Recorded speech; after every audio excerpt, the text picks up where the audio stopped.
Sebelum kita mulai program hari ini, alangkah baik kita berdoa sesuai dengan agama kita masing-masing, agar ini kita pelajari bermanfaat untuk banyak orang. Berdoa, dipersilahkan.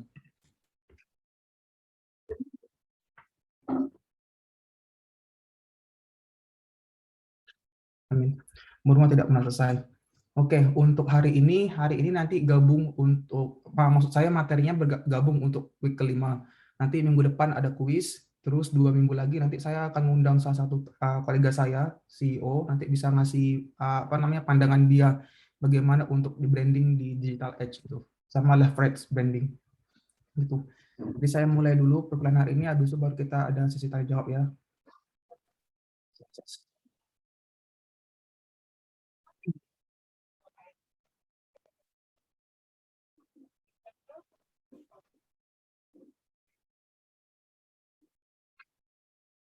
Untuk week keempat dan week kelima, nanti ada 3 topik utama hari ini. Yang pertama saya akan menjelaskan bagaimana branding building, terus memilih branding elements, terus bagian kedua nanti kita akan diskusi mengenai desain marketing program, branding building, integration marketing communications, dan part 3 nanti akan saya kasih beberapa penerapannya.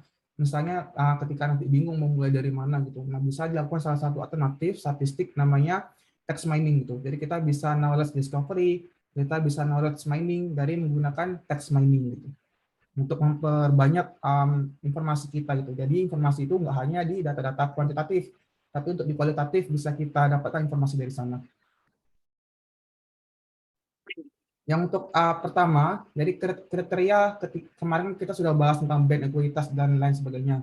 Nah, jadi ketika nanti untuk memilih brand elemen, nah ada beberapa aspek yang sekiranya perlu diperhatikan. Yang pertama tentu ada memorable, ada meaningful, ada likable, transferable, adaptable, dan protectable. Jadi akan saya jelaskan satu-satu. Nah, jadi untuk 3 pertama definisi ini tentu nanti akan lebih membahas bagaimana strategi kita gitu dan bagaimana untuk membuat branding ekuitas tersebut. Karena apa? Karena tentunya tujuan dari branding ekuitas itulah kita menarik semakin banyak customer kita yang kita mencuri hati dan pikiran mereka ya, agar mereka ingat dengan apa yang kita buat itu. Kita bisa membuat packaging sebagus mungkin, kita bisa membuat jargon atau slogan lain-lainnya, atau kita bisa memilih warna yang colorful, yang misalnya bisa menarik perhatian orang tuh. Karena kan manusia kan adalah makhluk visual ya. Jadi kita lebih memaksimalkan indera apa saja yang bisa dioptimalkan di sana gitu. Nah, nanti bisa digunakan beberapa elements, memorable, meaningful, dan likable. Nah, 3 terakhir ini ada transferable, adaptable, sama portable. Ini lebih ke bagaimana nanti kita leverage branding, bagaimana agar kita menjaga original kita dibandingkan brand-brand yang lain gitu. Makanya nanti di Indonesia sendiri ada DJKI, Direktorat Jenderal Kekayaan Intelektual. Jadi ketika kawan-kawan sudah punya brand, udah punya logo sendiri, udah punya trademark sendiri, ada punya slogan sendiri, nah itu bisa didaftarkan ke DJKI gitu. Jadi kalau nanti ada orang lain yang menggunakan hampir sama logonya sekian persen, nah itu bisa kita jerat ke undang-undang gitu. Nah, itu ada salah satu cara untuk memilih brand elemen. Jadi tentu kita harus paham bagaimana ketika kita ingin memasarkan produk tersebut, dan kita harus paham ketika kita secure dengan apa yang mau kita jual. Yang pertama memorable.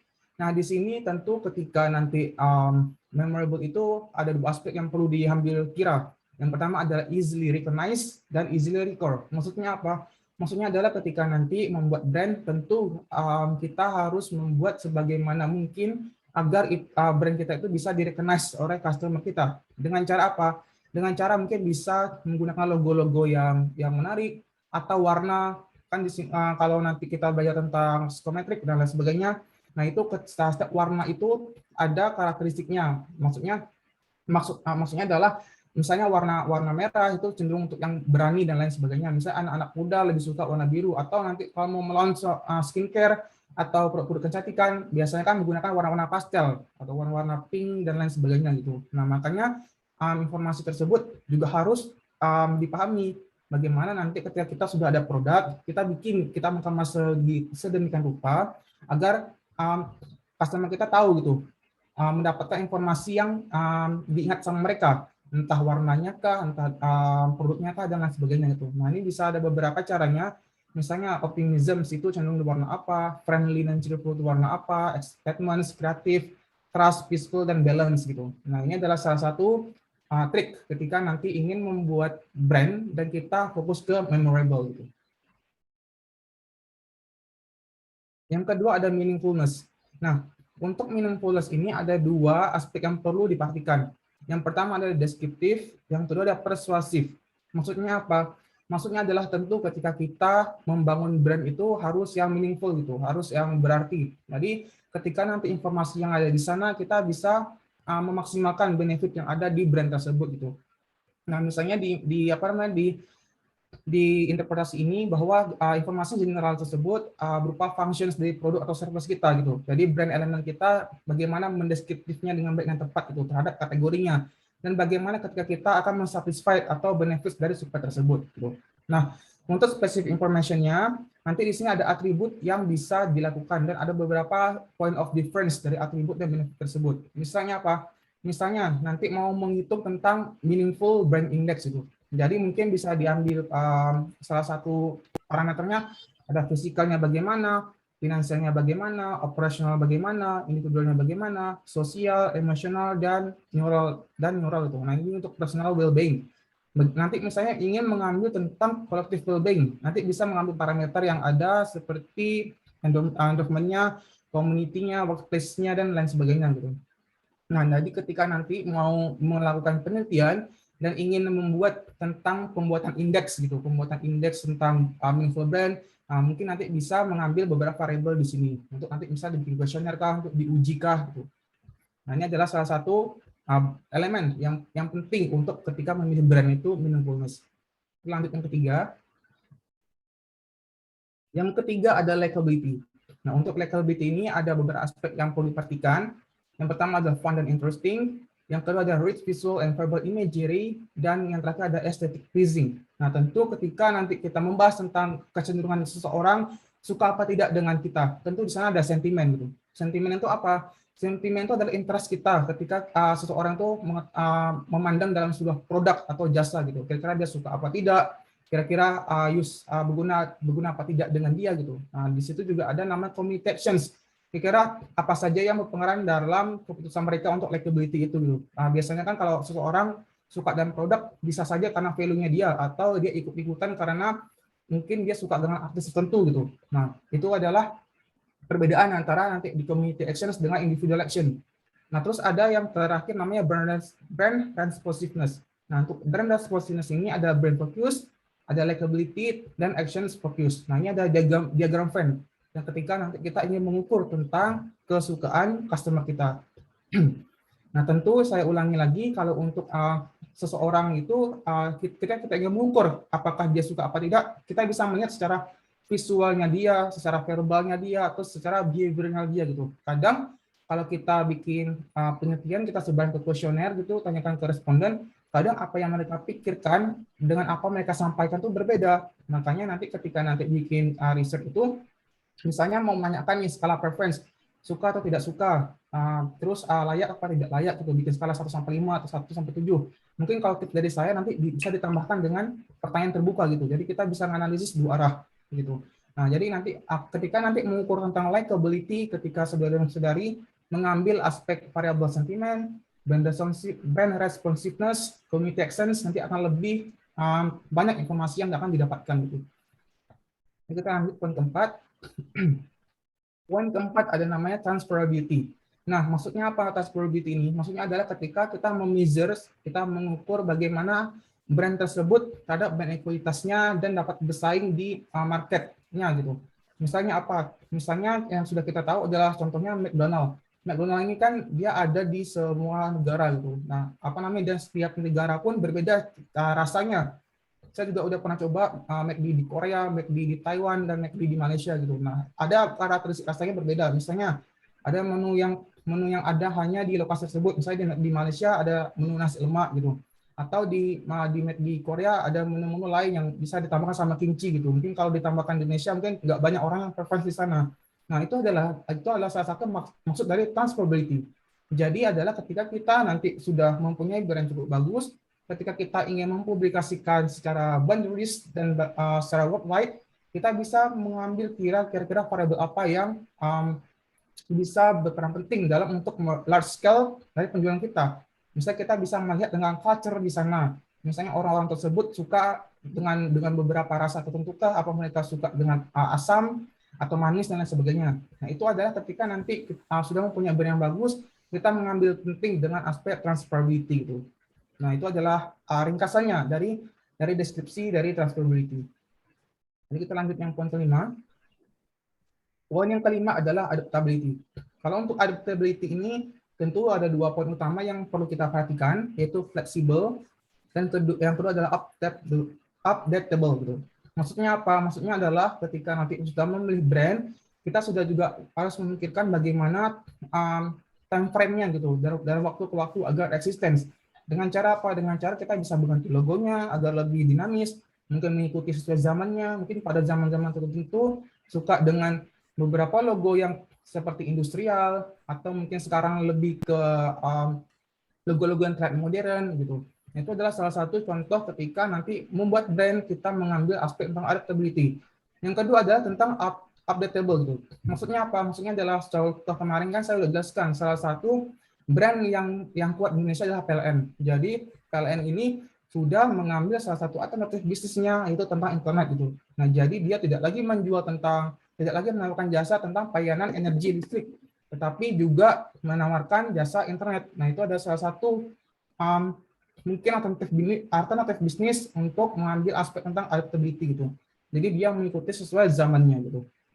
Nah, jadi kalau saya ulangkan lagi, ketika nanti mau mengambil tentang adaptability, jadi jangan jangan takut untuk mengambil risiko ketika nanti mengganti brand, mengganti logo dan lain sebagainya gitu. Nah, kita lanjut poin ke-6. Poin ke-6 adalah protectability. Ini yang saya jelaskan tadi. Yang terakhir yaitu tentang legal sama kompetitif. Maksudnya apa? Maksudnya adalah yang paling mahal di brand itu adalah sebenarnya merek itu dengan trademarknya. Nah, jadi agar kita mendapatkan lisensi kalau apa yang kita buat itu orisinil, kita bisa daftarkan ke DJKI gitu. Ini jadi setiap negara itu punya undang-undang yang berbeda gitu. Ketika mereka undang-undang untuk mensyukur tentang hak kekayaan intelektual, tentang copyright, tentang paten, tentang logo gitu. Jadi bisa didaftarkan gitu. Orisinil dan karya kita. Nah, jadi kalau untuk protectability ini tentu ketika nanti mau memilih logo, jangan terlalu mirip dengan apa yang ada di pasar gitu. Khawatirnya apa? Khawatirnya adalah ya kita bisa dibilang plagiat gitu, tidak orisinil dan lain sebagainya gitu. Nah, nanti bisa kehilangan kepercayaan juga, trust dari customer. Nah, untuk dari legal dan kompetitif ini, sense yang mungkin dari marketer tersebut bisa memilih brand logo mana yang sekiranya mirip tapi tidak terlalu mirip-mirip banget gitu. Jadi ada sekian persennya lah, sekitar 30% lah maksimal kemiripan. Nah, terus bisa malah mendaftarkan ke lembaga tertentu gitu. Kalau di kita di Indonesia sudah ke DJKI dalam bentuk trademarknya kah, logonya kah dan lain sebagainya gitu. Nah, jadi ketika nanti sudah mempunyai brand elemen, segera didaftarkan ke DJKI agar saudara-saudari punya punya hak untuk melabelkan bahwa apa yang punya saudara itu adalah original gitu. Jadi orang lain tidak bisa melakukan plagiasi di sana. Nah, ini untuk penamaan brand. Jadi kalau untuk penamaan brand di sini ada beberapa aspek yang bisa dipikirkan. Yang pertama ada simplicity and ease of pronunciation dan spelling itu. Jadi jangan gunakan nama brand-brand yang susah dimengerti oleh banyak orang. Kenapa?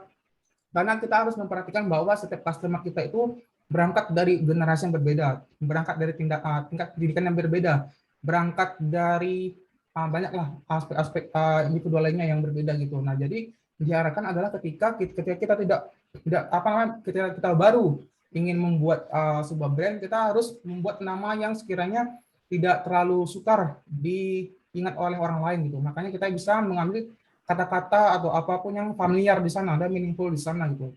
Dan harus unik juga. Jadi kita bikinlah sedemikian rupa agar customer kita itu mempunyai ketertarikan dulu untuk melihat apa yang kita jual gitu. Baru nanti ketika dia tertarik, dia bisa membeli dengan produk kita gitu. Nah, nanti kita bisa bisa mengakali dengan apa? Dengan colors gitu. Kita bisa menggunakan warna-warna yang eye catching, yang menarik di sana gitu. Dan juga kita bisa menggunakan logo di sana. Kita bisa menggunakan apa namanya jenis-jenis logo atau bisa memainkan tipe-tipe font di sana, font size kah, font type kah gitu. Terus kita bisa menggunakan taglines atau slogan dan lain sebagainya. Itu juga diperkenankan. Mungkin kita juga bisa menggunakan simbol gitu. Mau simbol apa saja bisa, asalkan yang etis ya. Maksudnya adalah sesuai dengan apa yang mau kita jual gitu. Jadi khawatirnya ada ketika ingin kita menjual brand makanan, tapi simbolnya nggak apa namanya tidak berkaitan dengan makanan, ya agak aneh gitu untuk diketahui orang. Tentu sekarang juga harus berpikir kreatif. Mungkin sekarang beberapa customer kita lebih suka dengan eco-friendly packaging tuh. Nah, mungkin nanti saudara-saudara sadari bisa melakukan packaging innovation di sana untuk mengemas produk tersebut. Gitu. Jadi mungkin pada awalnya adalah customer tersebut tidak terlalu mengambil tidak terlalu apa ya tidak terlalu suka dengan produk, tapi karena ditawarkan dengan apa yang kita jual packagingnya gitu, mungkin karena dia punya visi untuk apa namanya untuk menghijaukan bumi dan dia suka dengan beberapa produk-produk yang packagingnya inovatif atau eco-friendly, nah dia akan memiliki kecenderungan untuk membeli gitu. Nanti ada brand bisa menggunakan simbol-simbol yang apa namanya yang human atau real life gitu. Itu juga diperbolehkan gitu. Atau nanti ketika ingin membuat brand mau pakai simbol-simbol tradisional juga nggak masalah gitu. Jadi itu tergantung selera. Nah tentu nanti ketika nanti sudah firm, ketika sudah mempunyai colors, logo, tagline dan simbol, bisa nanti dilakukan research gitu. Lalu balik lagi nanti ketika sudah tahu apa mau dibikin, nanti bisa dibikin kajian kira-kira dengan produk kita mau dibikin seperti apa, terus segmentasinya siapa, kita bisa melihat kajiannya nanti apa namanya kira-kira dengan apa yang kita kemas ini diterima apa tidak dengan customer kita gitu. Kita bisa melakukan observasi di responden nanti gitu. Nah selanjutnya yang paling penting juga ada namanya URLs gitu. Jadi ini adalah link ketika nanti ingin menjualkan dengan sosial media gitu. URLs itu adalah definisi dari Uniform Resource Locator gitu. Nah mungkin dari kawan-kawan sudah familiar dengan ini. Jadi menurut data yang ada di 60-80% itu responden itu suka mengklik dengan link yang pendek gitu. Jadi jangan bikin dengan link yang panjang. Jadi apa namanya? Jadi itu ada kecenderungan kalau mereka tidak akan membuka situs tersebut itu. Ini ada beberapa contohnya yang sekiranya penting untuk diperhatikan. Yang pertama di sini lebih apa namanya menggunakan descriptive keyword gitu, yang pendek dan sweet di sana. Nah, terus kalau untuk apa namanya jangan menggunakan apa namanya garis bawah itu loh. Itu juga agak ambigu ya. Kadang kalau kita klik pun orang pikir itu spasi gitu. Nah, jadi itu mungkin bisa membuat apa namanya customer kita bingung dengan link kita gitu. Nah, jadi gunakanlah apa namanya kata-kata yang pendek, yang mudah dipahami oleh banyak orang itu. Jadi jangan dibuat-ribet lah. Atau yang kedua, strategi yang kedua ini kita bisa menggunakan salah satu WT gitu dengan branded links. Contohnya apa? Contohnya ketika kita punya ini adalah Airbnb. Nah, kita bisa menggunakan misalnya airbnb.co gitu. Jadi hampir-hampir mirip lah dengan nama brand tersebut gitu. Jadi kalau misalnya dibuka kadang-kadang saya juga kadang apa namanya nggak sengaja gitu mengklik ingin membuka website sesuatu misalnya Nike gitu. Nah, saya kadang typo misalnya Nika gitu, NIKA. Kadang-kadang tuh buka dengan apa namanya website yang lain. Nah, itu secara tidak sadar kan saya melihat dengan apa yang dijual sama mereka kan gitu.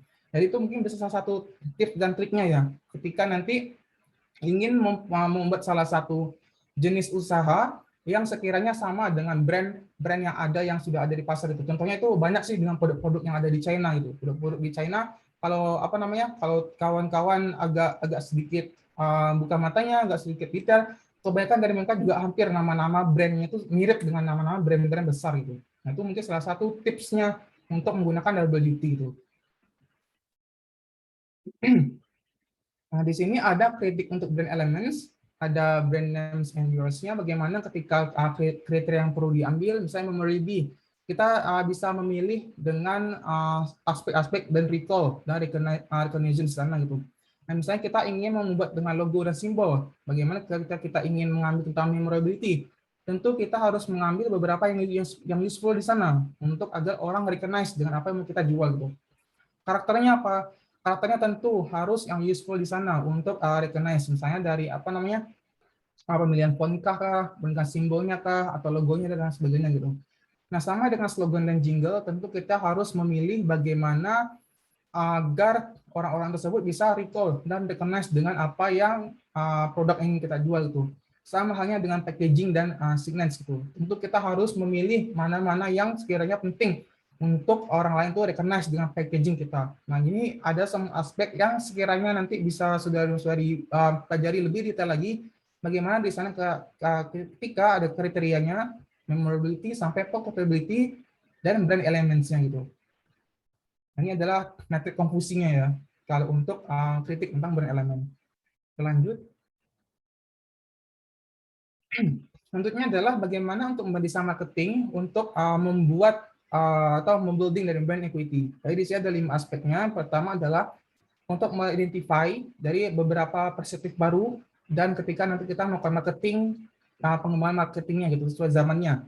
Yang kedua adalah mendescribe bagaimana ketika kita marketers enhance product experience-nya. Jadi di sana nanti ketika kita sudah menjual produk, kita bisa menanyakan ke apa namanya, ke pembeli kita gitu. Kira-kira bagaimana behavior-nya dia ketika dia menggunakan produk tersebut. Nah, kita bisa belajar dari sana gitu. Jadi mungkin apa namanya, input-input dari mereka bisa berarti sekali untuk kita mengembangkan bisnis kita. Yang ketiga adalah meng-expand dengan rational for value pricing. Nanti bisa membuat skema bagaimana kira-kira pricing-nya itu tidak terlalu tidak terlalu agak besar gitu. Karena mungkin khawatirnya adalah segmentasinya lagi ya. Khawatirnya adalah mungkin ketika kita membuat terlalu pricey produk itu, nanti segmentasi kita semakin sempit gitu. Nah, itu juga bisa kita memaksimalkan benefit atau mengecilkan risiko di sana gitu dengan memilih beberapa value pricing nanti. Yang keempat, kita bisa melakukan direct and indirect channel options. Nah, ini nanti sama halnya mungkin kawan-kawan sudah tahu, sudah familiar. Mungkin kita bisa dropshipping atau kita bisa menggunakan teknik-teknik bisnis lainnya agar nanti bisa memaksimalkan benefit yang ada gitu. Yang terakhir adalah ketika kita nanti men-summarize dengan reasons untuk drop in private labels. Nah, jadi singkatnya adalah ketika nanti membuat suatu bisnis dan kita mau memarketingnya, ini ada sekitar 9 aspek untuk neo perspektif itu. Jadi yang pertama, kawan-kawan sudah harus sadari bahwa tentang technological development gitu. Kenapa? Karena tentu kita sekarang hidup di era society 5.0, terus industrial revolution 4.0, di mana kita di sana aktif terhadap ICT itu, tentang internet, tentang communication, tentang teknologi. Jadi tentu kita bisa memaksimalkan benefit kita dengan technological development gitu. Untuk apa? Untuk nanti bisa melihat bagaimana karakteristik customer kita. Karena kan setiap generasi kan beda dia caranya mereka ketika menggunakan financial inclusion di sana gitu. Maksudnya adalah mungkin akses finansialnya bagaimana, apakah mereka punya internet banking, itu mungkin beberapa daerah tidak apa namanya, beberapa generasi milenial saya bikin riset itu ada beberapa dari mereka tidak mempunyai internet banking. Nah, mungkin khawatirnya ada ketika kita ingin memasarkan kita produk di dalam lokasi tertentu, nah kita tidak tahu informasi apa yang ada di sana. Nah, itu adalah salah satu apa namanya yang perlu kita ambil kira gitu. Nah, nanti ketika melakukan riset, nanti bisa melihat dulu data-data di BPS, ada data-data Susenas, data Sakernas gitu. Nah, itu bisa dilihat dulu karakteristik yang masyarakat ada secara nyata itu apa. Nah, baru nanti bisa kita bikin beberapa strategi yang sekiranya make sense untuk apa yang kita jualkan nanti itu. Nah, itu adalah salah satu contoh pola pikirnya untuk di rapid technological development. Yang kedua di sini ada glitter customer empowerment. Tentu ini membahas tentang bagaimana post experience-nya gitu. Nanti ketika sudah ada produk, terus nanti ada customer yang beli, kita bisa tanyakan ke mereka bagaimana post experience-nya gitu. Nah, jadi kita bisa menganalisis oh kira-kira mereka suka apa tidak ya, sentimennya positif apa tidak ya. Nah, itu adalah salah satu cara untuk menganalisis tentang glitter customer empowerment. Terus yang ketiga di sini ada implementations of traditional media.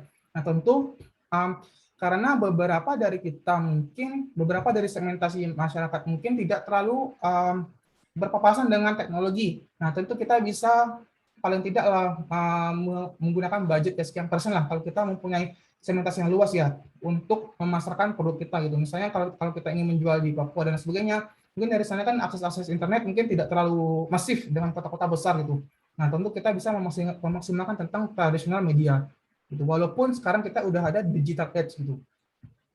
Terus yang keempat di sini ada growth of digital and mobile marketing options. Ini sama halnya ketika saudara-saudari sudah tahu preference targetan segmentasinya itu semacam apa gitu. Nah, jadi ya berkaitan juga kan dengan daya beli mereka, tentang inclusion-nya mereka, tentang apakah mereka punya internet banking dan sebagainya apa tidak gitu. Akses internetnya itu sama juga harus diperhatikan gitu. Karena sekarang ini kita masuk ke generasi bonus demografi gitu. Jadi maksudnya adalah sekarang lebih banyak generasi-generasi yang produktif yang ada di Indonesia. Nah, itu jadi bisa memaksimalkan informasi di sana gitu. Yang kelima ada channel transformation and disintermediation. Nah, tentu ini adalah ketika nanti sudah mempunyai networking gitu. Nah, kalau nanti mau membuat bisnis, kita bisa dropshipping kah atau kita bisa membuat skema-skema lainnya gitu untuk memaksimalkan chain-nya, logistik chain-nya dari bisnis yang mau kita bikin. Terus kemudian ada increase competitions and industry convergence. Tentu kita harus bisa bersaing di pasar gitu.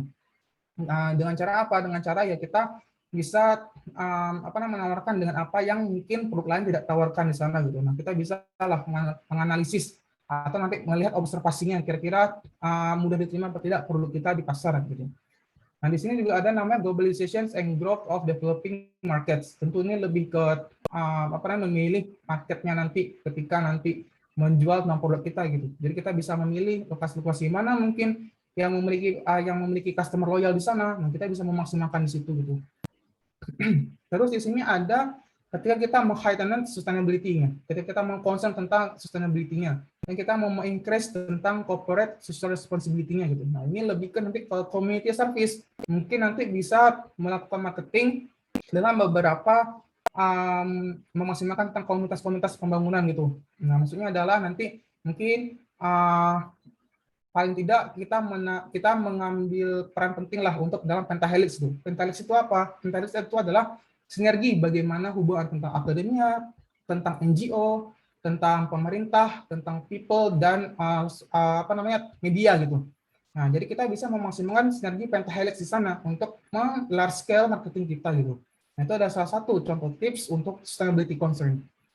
Terus yang terakhir di sini ada tentang sosial media dan word of mouth. Tentulah kalau sekarang kan sudah salah satu alternatif untuk memarketing kita nggak lagi bisa dari publikasi TV karena mungkin mahal biayanya atau dari radio. Nah, mungkin sekarang kita bisa melakukan pemasaran di TikTok kah, di Instagram kah gitu. Kita bisa meminta sosial media influencer untuk melakukan promosi dari produk-produk kita gitu. Itu adalah salah satu perspektif di marketing untuk digital ads gitu. Ini ini yang saya rangkum ya. Jadi kalau ada yang terlewat nanti bisa dibaca lagi yang ada di buku. Tentu kalau untuk marketing design ini kita sebenarnya harus tahu secara detail bagaimana individunya gitu. Paling tidak adalah segmentasi yang mau kita ambil. Dengan cara apa? Di sini ada beberapa variabel yang bisa digunakan. Ada namanya sensory, ada namanya efektif, ada namanya behavioral, dan intelektual gitu. Ini ada beberapa pertanyaan yang sekiranya bisa ditanyakan nanti ketika nanti saudara-saudari ingin melakukan penelitian ketika mengambil aspek sensory. Misalnya sensory ini nanti dibikin skala sampai 10 kah, nanti ditanya this band makes a strong impressions on my visual sense or other sense itu. Ya, tentu ini lebih ke bagaimana visualnya tadi ya. Nah, saya jelaskan lagi karena pada dasarnya adalah manusia itu adalah makhluk visual gitu. Jadi kita bisa memaksimalkan dengan indera-indera apa yang ada gitu. Nah, ketika kita bisa mainkan tentang sensorinya, kita bisa mainkan dengan misalnya pemilihan warnanya kah, dengan bentuk produknya kah. Nah, jadi itu adalah salah satu aspek ketika kita ingin melarge-scale produk kita itu, sensory. Yang kedua adalah efektif. Tentu efektif ini nanti lebih ke bagaimana personal touch-nya kepada customer kita. Kita bisa melihat bagaimana sentimen di sana gitu. Karena halnya adalah makhluk manusia itu ketika dia tidak mempunyai informasi apa-apa, nah dia lebih cenderung mendengarkan orang lain gitu. Halnya adalah ketika dia tidak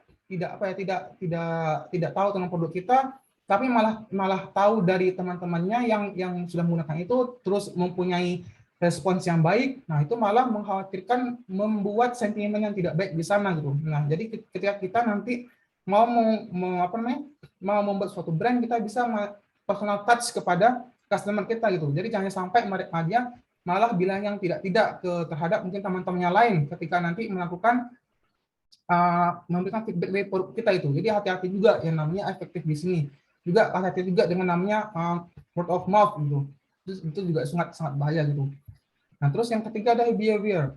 Tentu kalau behavior ini kita bisa melihat bagaimana physical attention-nya, bagaimana behavior-nya dia ketika dia sudah melakukan post gitu. Maksudnya adalah post buyers atau post penggunaan dari produk kita gitu. Dengan cara apa? Dengan cara mungkin nanti bisa ditanyakan ke mereka feedback-nya, kira-kira suka apa tidak ya dalam rentang waktu tertentu dalam menggunakan produk-produk kita ini. Nah, kita bisa memberikan voucher kah, diskon di sana. Misalnya kalau nanti mau beli lagi, produk kita dapat diskon 10% kah, 5% kah, atau buy to get one gitu. Nah, itu beberapa skema yang bisa kita gunakan. Jadi jangan terlalu ketika nanti membuat bisnis, jangan terlalu dalam tahapan awal itu berpikir bahwa kita harus dapat untung gitu. Tapi lebih berpikir bahwa bagaimana kita mendapatkan networking sebanyak mungkin, bagaimana kita bisa mendapatkan customer yang loyal di sana gitu. Makanya nanti ketika nanti ada bisnis, jangan terlalu pelit gitu untuk mengeluarkan mungkin tenaga atau waktu atau produknya agar orang lain tuh tahu dulu dengan apa yang kita jual gitu. Makanya kita harus memikirkan juga dengan behavioral. Terus yang terakhir ada intelektual. Intelektualnya tentu lebih cenderung ke ketika kita membuat produk-produk yang yang mempunyai value intelektual lah untuk di sana. Nanti kita bisa menanyakan bagaimana sekiranya produk tersebut bisa meng-engage apa tidak dengan behavior-nya dia gitu. Kira-kira apa yang dia pikirkan dengan apa yang dia dapatkan, dengan apa yang dia dapatkan dari produk tersebut, kira-kira make sense dengan tidak apa yang dia ekspektasikan gitu. Nah, itu adalah salah satu aspek dari intelektual gitu. Nah, tentu di sini nanti lebih ke bagaimana kreatif kita untuk menanyakan secara detail gitu bagaimana 4 aspek tersebut itu. Jadi saya ulangi lagi, untuk personalizing marketing ada sensory, ada efektif, behavioral, dan intelektual. Nah, di sini ada perbedaan 2 aspek tentang transactional marketing dengan relationship marketing itu. Nah, terus kalau untuk fokusnya bagaimana? Kalau kita untuk transactional marketing, kita lebih ke single sell. Kalau untuk kita membangun hubungan dengan marketing, kita harus keep in touch dengan customer kita gitu. Ada retention-nya di sana customer kita. Terus orientasinya bagaimana? Kalau kita lebih fokus ke transaksi, tentu kita lebih ke produk features-nya di sana gitu. Nah, berbeda kalau kita ingin membangun relationship, tentu kita lebih membahas bagaimana benefit yang kita tawarkan ke mereka gitu.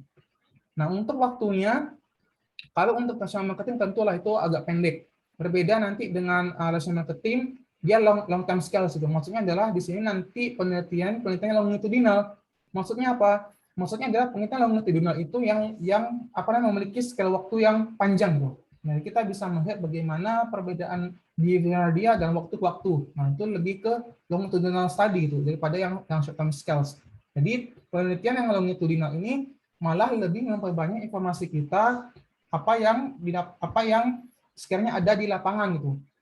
Ya tentu berbicara nanti masalah cost-nya, masalah tentang SDM-nya, tentu nanti satu alternatif lain ketika kita memikirkan studi kita itu lebih cocok untuk longitudinal atau yang tidak longitudinal gitu. Nah, di sini ada juga customer service. Customer service untuk transactional marketing ini lebih ke little emphasis dari customer service, sementara untuk yang relationship marketing lebih ke high emphasis gitu. Nah, untuk customer commitment-nya tentu kalau untuk yang transaksi lebih ke terbatas. Sementara untuk yang berbasis relationship lebih ke high emphasis. Gitu. Sama halnya dengan kontak dan concern. Tentu di sana kalau untuk transaksional di sana lebih ke moderate, sementara relationship lebih ke yang high gitu. Dan sama kalau untuk quality-nya lebih ke bagaimana ke product department-nya. Sementara kalau relationship lebih ke bagaimana quality dari concerns di semuanya gitu, semua aspeknya gitu. Nah, itu adalah perbedaan dari bagaimana ketika nanti personalize mau menggunakan based on transactional atau relationship di sana gitu. Terus yang kedua namanya mass communications. Maksudnya apa? maksudnya adalah di sini ada konsep yang untuk melihat bagaimana empasisnya ketika kita mengestablish tentang interaktif dari spesifik dari individualnya, atau kita mau observasi tentang behavior-nya gitu. Kita bisa melihat dengan predik atau preferensial dari individu itu.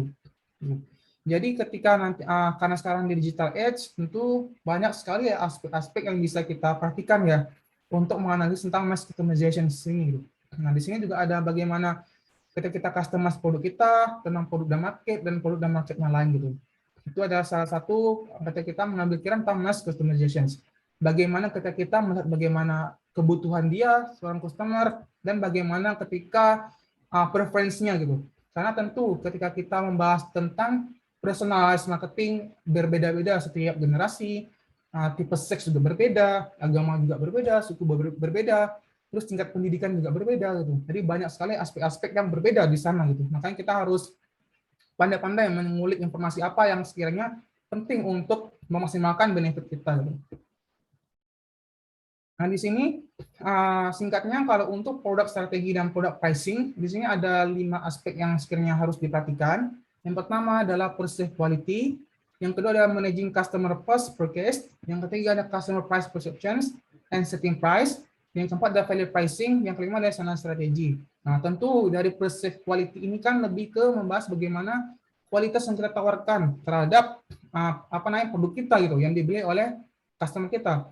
Tentu juga kita harus menganalisis yang saya ulangi berulang-ulang kali tentang post purchase gitu. Kita harus juga melihat bagaimana behavior mereka ketika mereka menggunakan produk kita gitu. Mungkin ada input-input yang kita awalnya tidak ngeh gitu. Jadi itu adalah salah satu alternatif. Jadi jangan apa namanya?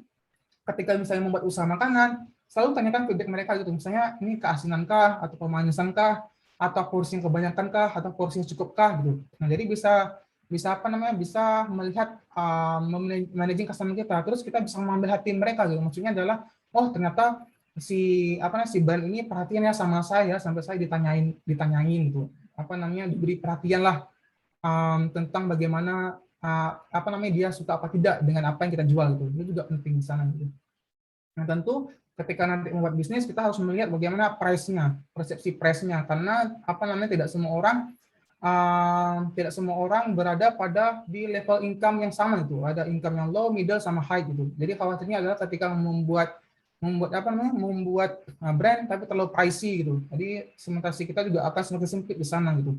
Nah, tentu di sini ada value pricing. Nah, value pricing nanti bisa mengikuti kira-kira produk kita bervalue-kah apa yang kita tawarkan di sana. Terus kita bisa mesetkan harga-harga yang sekiranya make sense tentang harga produksi gitu. Terus misalnya harga customer yang berlangganan. Nah, itu juga salah satu cara ketika kita membuat produk strategi atau pricing strategi. Yang terakhir adalah tentu channel strateginya. Nah, untuk channel strateginya di sini sama halnya ketika nanti memasarkan produk kita itu. Kita bisa dropship kah, kita bisa COD kah, atau kita bisa masih hanya menjual dengan sosial media. Nah, itu adalah salah satu channel strategi. Ini ada ringkasannya ya untuk produk strategi and pricing strategi. Jadi ada 5 aspek, bagaimana perceived quality, manajemen customer post purchase, customer price perceptions, value pricing, dan channel strategi itu. Dari semuanya. Nah, berbicara untuk perceived quality. Kalau perceived quality itu tentu ini lebih membahas bagaimana likability-nya ya. Jadi lebih membahas bagaimana dia suka apa tidaknya dengan apa kita jual tuh. Sama halnya nanti ketika kita membahas tentang perceived quantity. Jadi anggaplah sama di sini quality sama quantity. Jadi lebih membahas bagaimana perceived mereka apa yang mereka pikirkan di sana gitu. Nah, tentu ketika nanti membuat biasanya kalau udah model-model gini ya tentulah bisa dibikin dengan SEM gitu, setelah evaluation model. Jadi tentu ketika membahas tentang perceived research itu pasti ada namanya reliability, ada namanya responsive, assurance, empathy, dan tangibility. Nah, jadi kelima aspek ini pasti selalu ada kalau saya baca paper SEM, kalau ada researchers yang membuat tentang riset tentang perceive gitu, mau perceive tentang produkkah, jasakah, serviskah gitu. Pasti selalu ada aspek-aspek ini. Apa yang dibahas sama mereka? Tentu yang dibahas ini ada 3. Bagaimana service quality-nya, bagaimana produk quality-nya, dan bagaimana price-nya gitu. Nah, ini yang selalu dihitung, yang selalu diambil untuk menguji hipotesis. Kira-kira apa saja yang sekiranya penting ketika untuk menganalisis perceived di beberapa tes tertentu gitu. Dengan cara apa? Dengan cara ketika kita melihat customer tersebut, kita bisa melihat faktor-faktor mereka gitu. Saya ulangi lagi bahwa setiap responden itu, setiap customer kita itu berangkat dari latar belakang berbeda gitu, dalam beberapa layer yang berbeda, dari pendidikan berbeda, agama berbeda, generasi berbeda dan sebagainya gitu. Nah, jadi kita bisa melihat sekiranya faktor apa sih yang penting di sana, situasinya bagaimana, personal factor-nya bagaimana gitu, dan bagaimana tentang ketika kita mendapatkan customer loyalty itu. Nah, jadi ini ketika nanti mau membuat analisis tentang perceived quality, ya ini pada umumnya variabel yang sering digunakan gitu untuk menganalisis bagaimana perceived mereka terhadap apa yang kita jual gitu. Nah, ini pasti selalu ada lima variabel ini. Terus lanjut untuk memanaging customer post purchase. Nah, tentu saya ulangi lagi, ketika kita sudah menjual produk, tentu kita harus sempatkan nanya kira-kira bagaimana mereka setelah post purchase tersebut gitu. Nah, ini kita bisa mendapatkan informasi yang awal kita missing mungkin ketika kita mau menganalisis tentang produk kita tersebut. Dengan cara apa? Dengan cara kita bisa berbasis dengan problem recognition di sini. Misalnya nanti dibikin beberapa variabel yang bisa digunakan, misalnya mau bikin tentang produk parfum, kita bisa nanyakan tentang kemasan mereka, kemasannya mereka suka apa tidak, baunya suka apa tidak gitu, baunya sesuai dengan kepribadiannya kah, atau warnanya kah, dan sebagainya. Nah, itu ada power mechanism di sana, itu packagingnya. Juga ada information source, dan juga ada evaluations alternatif, ada purchase decisions, dan post purchase behavior gitu. Nah, jadi ketika nanti sudah melakukan, sudah tahu apa yang mau dijual, ya paling tidak dari tahapan awal kita bisa melihat, kita analisis dulu sekiranya produk kita cocok di segmentasi mana, terus kita jual. Nah, kalau udah kita jual ada yang beli, kita harus tanya lagi ke mereka kira-kira bagaimana behavior dia gitu, bagaimana pengalaman dia ketika sudah mengpurchase atau menggunakan dari produk kita gitu, agar informasi yang kita dapatkan itu penuh gitu. Jadi kita udah mendapatkan preliminary research yang dari tahapan awal, dan kita bisa mendapatkan post research-nya gitu, hasil dari feedback dari customer itu apa gitu. Nah, itu juga sangat penting. Nah, pada tahapan selanjutnya ada hal yang perlu diperhatikan adalah user manual itu. Mungkin ketika nanti kita harus kalau saya lihat di pattern-pattern sekarang, kalau menjual makanan itu customer tuh malah lebih sering mencari informasi gizi di sana gitu. Nah, sekarang kan juga ada beberapa dari kita juga mencoba hidup sehat gitu. Nah, kita bisa menawarkan packaging kita di makanan tersebut, kita bikin informasi gizinya, misalnya kadar karbohidratnya berapa, kadar proteinnya berapa. Nah, itu bisa mempermudah customer kita gitu dengan apa yang mereka asup juga gitu. Nah, jadi diharapkan juga ketika nanti membuat produk, ya sempatkanlah membuat tentang user manualnya gitu, dengan cara bagaimana penggunaannya, bagaimana cara penghangatan makanan tersebut, terus kandungan-kandungannya apa saja. Nah, itu juga salah satu hal yang penting ketika kita ingin membuat customer kita tahu kalau kita tuh produk-produk yang bervalue gitu, produk-produk yang berkualitas lah. Maksudnya adalah hal-hal yang kayak gitu aja kita pikirkan gitu, apalagi hal-hal lain. Nah, itu adalah salah satu caranya untuk ketika kita membuat orang lain atau customer kita suka dengan apa yang mau kita jual gitu. Jadi jangan mengambil sepele yang namanya user manual gitu. Terus kalau kita berbicara dengan customer price perception, mungkin dari beberapa studi lebih paham daripada saya. Di sini saya hanya rangkum saja. Nah, untuk di customer price perception di sini tentu ada 3 aspek di sana. Ada value based pricing, good value pricing, dengan value added pricing. Bedanya apa? Bedanya adalah kalau untuk good value pricing ini lebih ke bagaimana ketika kita membuat harga, kita menghitung tentang good service dari fair price tersebut itu. Nah, tentu di sana ada namanya everyday low pricing. Tentu kita harus melihat bagaimana mungkin harga-harga bahan bakunya gitu. Nah, jadi khawatirnya adalah mungkin dari awal kita menjual dengan harga yang sekian, terus harga-harga bahan baku itu meningkat. Nah, tapi kita tidak mempunyai accountability yang bagus untuk menghitung dengan cermat dengan pricing kita. Nah, malah rugi dengan produk kita gitu. Nah, tentu juga ketika nanti mau membuat tentang high low pricing, tentu ini sama halnya ketika nanti mau menggunakan promosi gitu. Nah, jadi agak ada pisahkan harga total biaya untuk produksi, total biaya untuk marketing gitu. Nah, itu adalah salah satu tipsnya untuk memahami tentang pricing untuk produk. Nah, tentu juga ada namanya value added pricing dan juga ada cost based pricing gitu. Nah, cost based pricing sama halnya dengan good value di sana, jadi lebih membahas bagaimana produksinya, distribusinya, dan bagaimana penjualnya di sana itu. Agar intinya di sini semua adalah memaksimalkan benefit dan meminimalkan risiko gitu. Itu adalah goals-nya dari apa yang kita kerjakan. Nah, untuk faktor-faktor yang sekiranya penting harus di-consider untuk setting prices adalah tentu ada fixed cost-nya, ada variable cost-nya, ada total cost-nya. Untuk fixed cost-nya tentulah di sana ketika kita nanti mau menyewa tempat atau menyewa lapak dan sebagainya gitu. Kita juga harus membayar gaji pegawai atau kita harus membayar internet dan sebagainya gitu ketika mau menggunakan teknologi dan sebagainya gitu. Nah, itu juga salah satu variable fixed cost. Jadi banyak sekali yang bisa kita libatkan di fixed cost itu. Yang kedua ada variable cost. Untuk variable cost tentu di sini lebih ke bagaimana raw materialnya gitu. Ini adalah variable yang paling penting ketika kita melakukan penjualan produk gitu. Nah, jadi kita bisa menghitung raw materialnya, packagingnya juga gitu. Jadi kalau packagingnya juga berarti. Jadi kita bisa menghitung kombinasi packaging ketika nanti mau menjual dengan menggunakan plastik, styrofoam atau produk-produk lainnya gitu. Nah, itu adalah masuk ke variable cost gitu. Nah, untuk di total cost ini adalah perjumlahan dari fixed dan variable cost gitu dalam level produksi. Jadi perjumlahan dari variable cost dan fixed cost. Nah, untuk average cost ini adalah harga untuk mengasosiasi bagaimana level dari output kita gitu. Nah, kita bisa melakukan average di sana. Kira-kira seberapa perbedaan degree derajatnya. Maksudnya adalah seberapa besarkah perbedaan variable cost dengan fixed cost-nya akan kita kita dapatkan gitu atau kita keluarkan gitu. Nah, jadi semakin banyak kita mengetahui tentang setting prices ini, maka semakin tahu juga ketika kita akan mendapatkan berapa banyak omset di sana gitu. Nah, itu adalah salah satu informasi yang penting untuk menganalisis tentang setting pricing gitu. Nah, tentu kalau di dalam bisnis ini banyak sekali skema-skema yang ada ya. Ada pool competitions, ada monopolistic competitions, oligopolistic competitions, dan pure monopoly itu. Nah, tentu faktor-faktor eksternal dan internalnya ada ekonomi, ada reseller response dari membeli price-nya, tentu government, di sini kan tentu akan membahas tentang pajak dengan bagaimana mereka melakukan menetapkan harga baku gitu. Social concern-nya. Nah, contohnya kalau produk tentang peer competition biasanya yang ada itu Coca-Cola sama Pepsi gitu. Tentu sama-sama minuman bersoda, berkarbonat, nah, kan, tapi beda merek di sana gitu. Menawarkan beberapa perbedaan rasa dan lain sebagainya. Sama mungkin halnya di KFC atau Big King dan lain sebagainya gitu. King Burger gitu maksud saya. Terus ada banyak lagi tipe-tipe burger yang lain.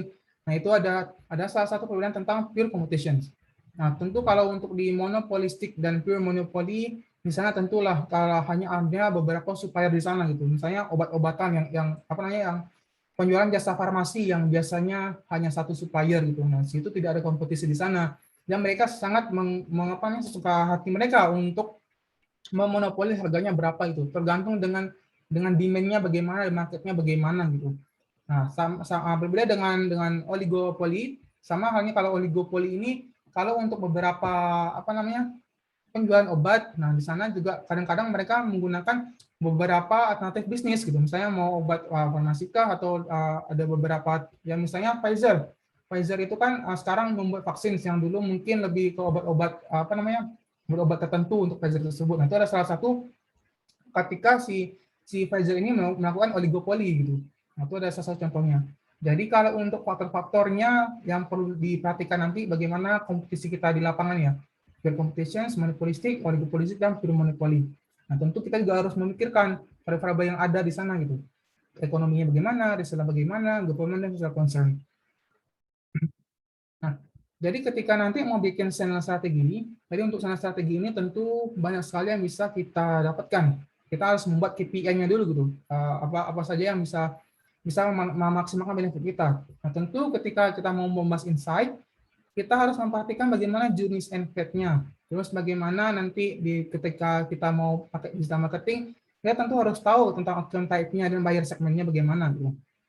Nah, juga sama halnya ketika mau digital marketing, tentu kita harus tahu moments that matters-nya untuk insight tersebut. Sampai halnya ke team improvement dan platform effectiveness. Ini ada levelnya ya. Jadi isinya ada goal-nya, di intinya bisa pakai business insight, digital marketing KPIs. Untuk levelnya di sini ada insight, ada best move, ada kontennya bagaimana, ada channels-nya bagaimana, dan enablers-nya bagaimana itu untuk team empowerment sama platform effectiveness. Nah, jadi kalau di sekarang ini banyak beberapa startup yang meng-hire data science itu dengan gaji yang besar. Kenapa? Karena untuk kami para data science ini kami bisa memberikan informasi yang banyak sekali dari data-data gitu. Nanti saya akan jelaskan beberapa paradigma pandangan ketika di era big data tersebut tuh. Karena ketika nanti mau bikin konten, nah kita bisa membuat generalize beberapa kalimat yang kita label positif gitu. Jadi sebenarnya dalam beberapa marketing divisi itu tidak banyak lagi mereka meng-hire orang untuk writing content gitu, tapi malah data science gitu. Kenapa? Karena kami bisa memberikan waktu yang singkat, kita bisa membuat misalnya sekian paragraf sepanjang apapun itu, kita bisa generate dari machine gitu. Nah, jadi di sana ada kekayaan dictionaries untuk text mining, jadi kita bisa melakukan AI untuk memprediksi kira-kira konten apa, kira-kira kalimat apa, konten apa yang sesuai ketika mau membuat produk tertentu itu. Itu sama halnya ketika saya mengupload video di Emas untuk week kedua ya, tentang salah satu contoh startup untuk di AI gitu. Nah, itu adalah salah satu ketika nanti melakukan channel strategi gitu. Nah, untuk di sini bisnisnya ada beberapa skemanya. Di sini sebelah kiri sini ada producers, terus ada agents, consumer, business buyers, terus ada wholesaler dan lain sebagainya gitu. Nah, untuk consumer channel ini ada misalnya dari producers ke consumer atau producers ke retail terus ke consumer, itu ada beberapa perbedaannya gitu. Nanti bisa dipelajari lebih detail. Nah, jadi ketika nanti mau memilih skema apa, di sini bisa menghitung risiko-risikonya gitu. Misalnya semakin panjang chain-nya mungkin risikonya semakin kecil tapi cost-nya semakin besar, itu bisa jadi gitu. Atau mungkin ketika hanya chain-nya terbatas, ya mungkin tidak banyak yang bisa kita jual di sana, informasinya mungkin tidak begitu dinamis dengan ketika kita melakukan chain yang panjang di sana. Nah, itu adalah beberapa pola pikirnya nanti ketika mau melihat skema strategi kita gitu. Jadi bisa menghitung tentang risikonya juga gitu. Ketika nanti mau milih tentang producers langsung ke customer atau kita ke business buyer-nya dan sebagainya gitu. Ini ada beberapa contoh kombinasinya saja ya. Gitu. Ketika kita ingin ke customer channel atau business to business. Gitu. Nah, ini sama halnya ketika nanti mau melakukan direct marketing channels. Di sini ada producers, contohnya juga bagaimana dia personal selling-nya. Terus juga ada produser apa, terus dia melakukan telemarketing, direct response di sana, advertising-nya bagaimana untuk di customer. Dan sama hanya ketika nanti melakukan logistik di sana gitu. Misalnya kita mau contohnya melakukan pemasaran, terus kita bisa memilih mungkin dari beberapa perusahaan yang dia mungkin kerjasama dengan pemerintah agar toll free-nya bagaimana, fax-nya, text-nya dan sebagainya gitu. Ini adalah salah satu ketika nanti memaksimalkan informasi apa yang ada di channel kita gitu. Nah, kalau untuk di marketing channel objektif di sini, tentu kita harus paling tidak ada memaksimalkan benefit kita itu. Dengan cara apa? Dengan cara melihat bagaimana preference dari buyer kita. Bagaimana ketika kita melihat bagaimana relationship dari orientasi kita. Dan bagaimana kita melihat bagaimana degree atau derajat dari market convert kita gitu. Nah, ini ada 3 cara untuk untuk dalam channel strateginya. Nah, di sini singkatnya adalah untuk di key functions, untuk di marketing channel itu ada 5. Yang pertama ada marketing communications, ada inventory management, ada physical distributions, market feedback, dan financial risk gitu. Nah, jadi kalau untuk marketing communications tentu di sana ada advertising gitu, ada providing POP displays, ada POD juga gitu.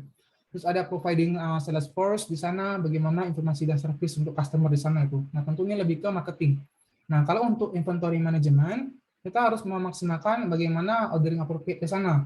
Merchandise-nya bagaimana, segmennya, terus ketika nanti melihat bagaimana ada cash stock untuk ketika memenuhi kebutuhan dari customer demand-nya gitu. Sama hal ini lebih ke logistik ya, gitu. Ketika nanti storing produk kita gitu dalam beberapa toko tertentu gitu.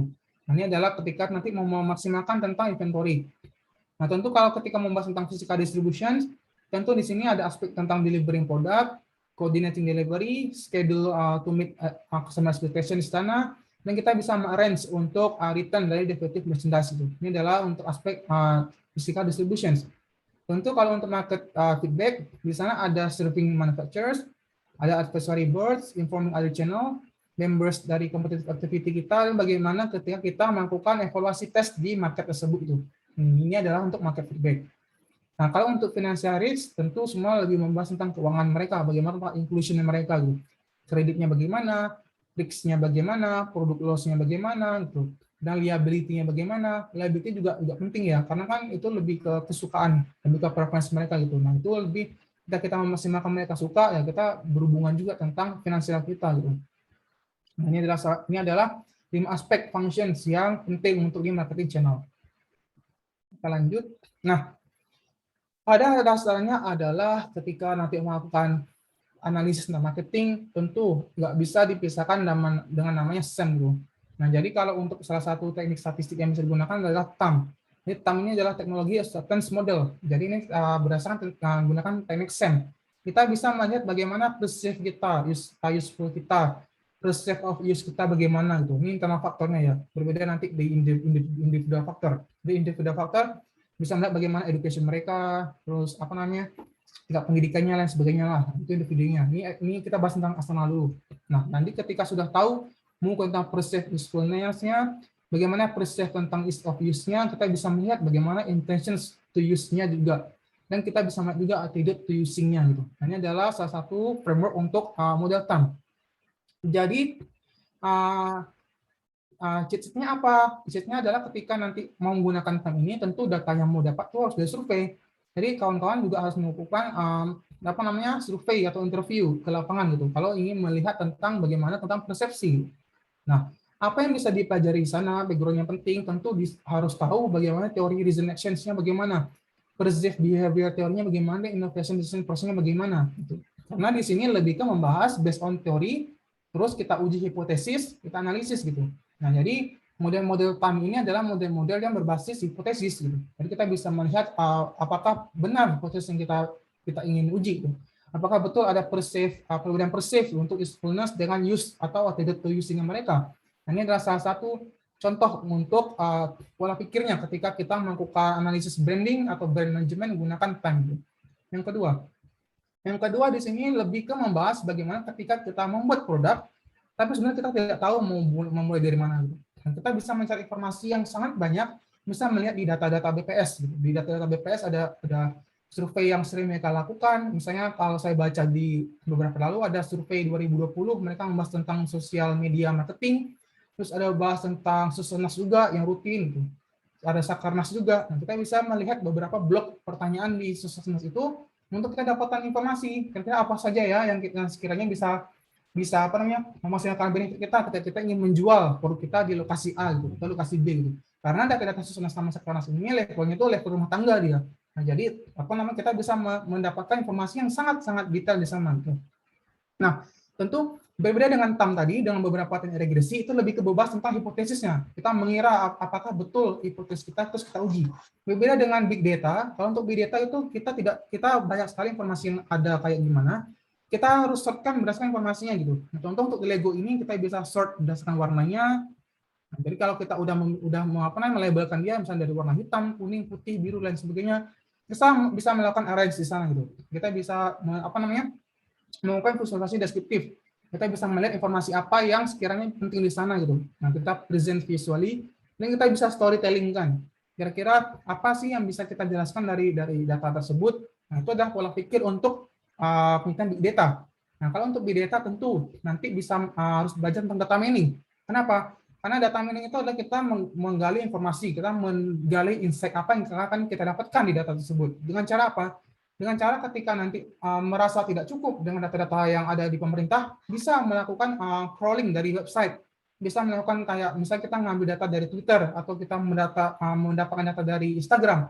Itu kita melihat bagaimana preferensi dari masyarakat ketika memposting foto apa, foto makanan, itu ada captionnya tuh. Nah, kita bisa melihat analisis captionnya bagaimana gitu. Nah, itu adalah salah satu pola pikirnya ketika nanti membuat penelitian tentang marketing itu. Apa yang perlu dipelajari? Tentu yang perlu dipelajari di sini ada advance statistik tuh. Jadi harus tahu juga bagaimana beberapa pemodelan statistik yang sesuai untuk menganalisis tentang marketing gitu. Itu yang kedua.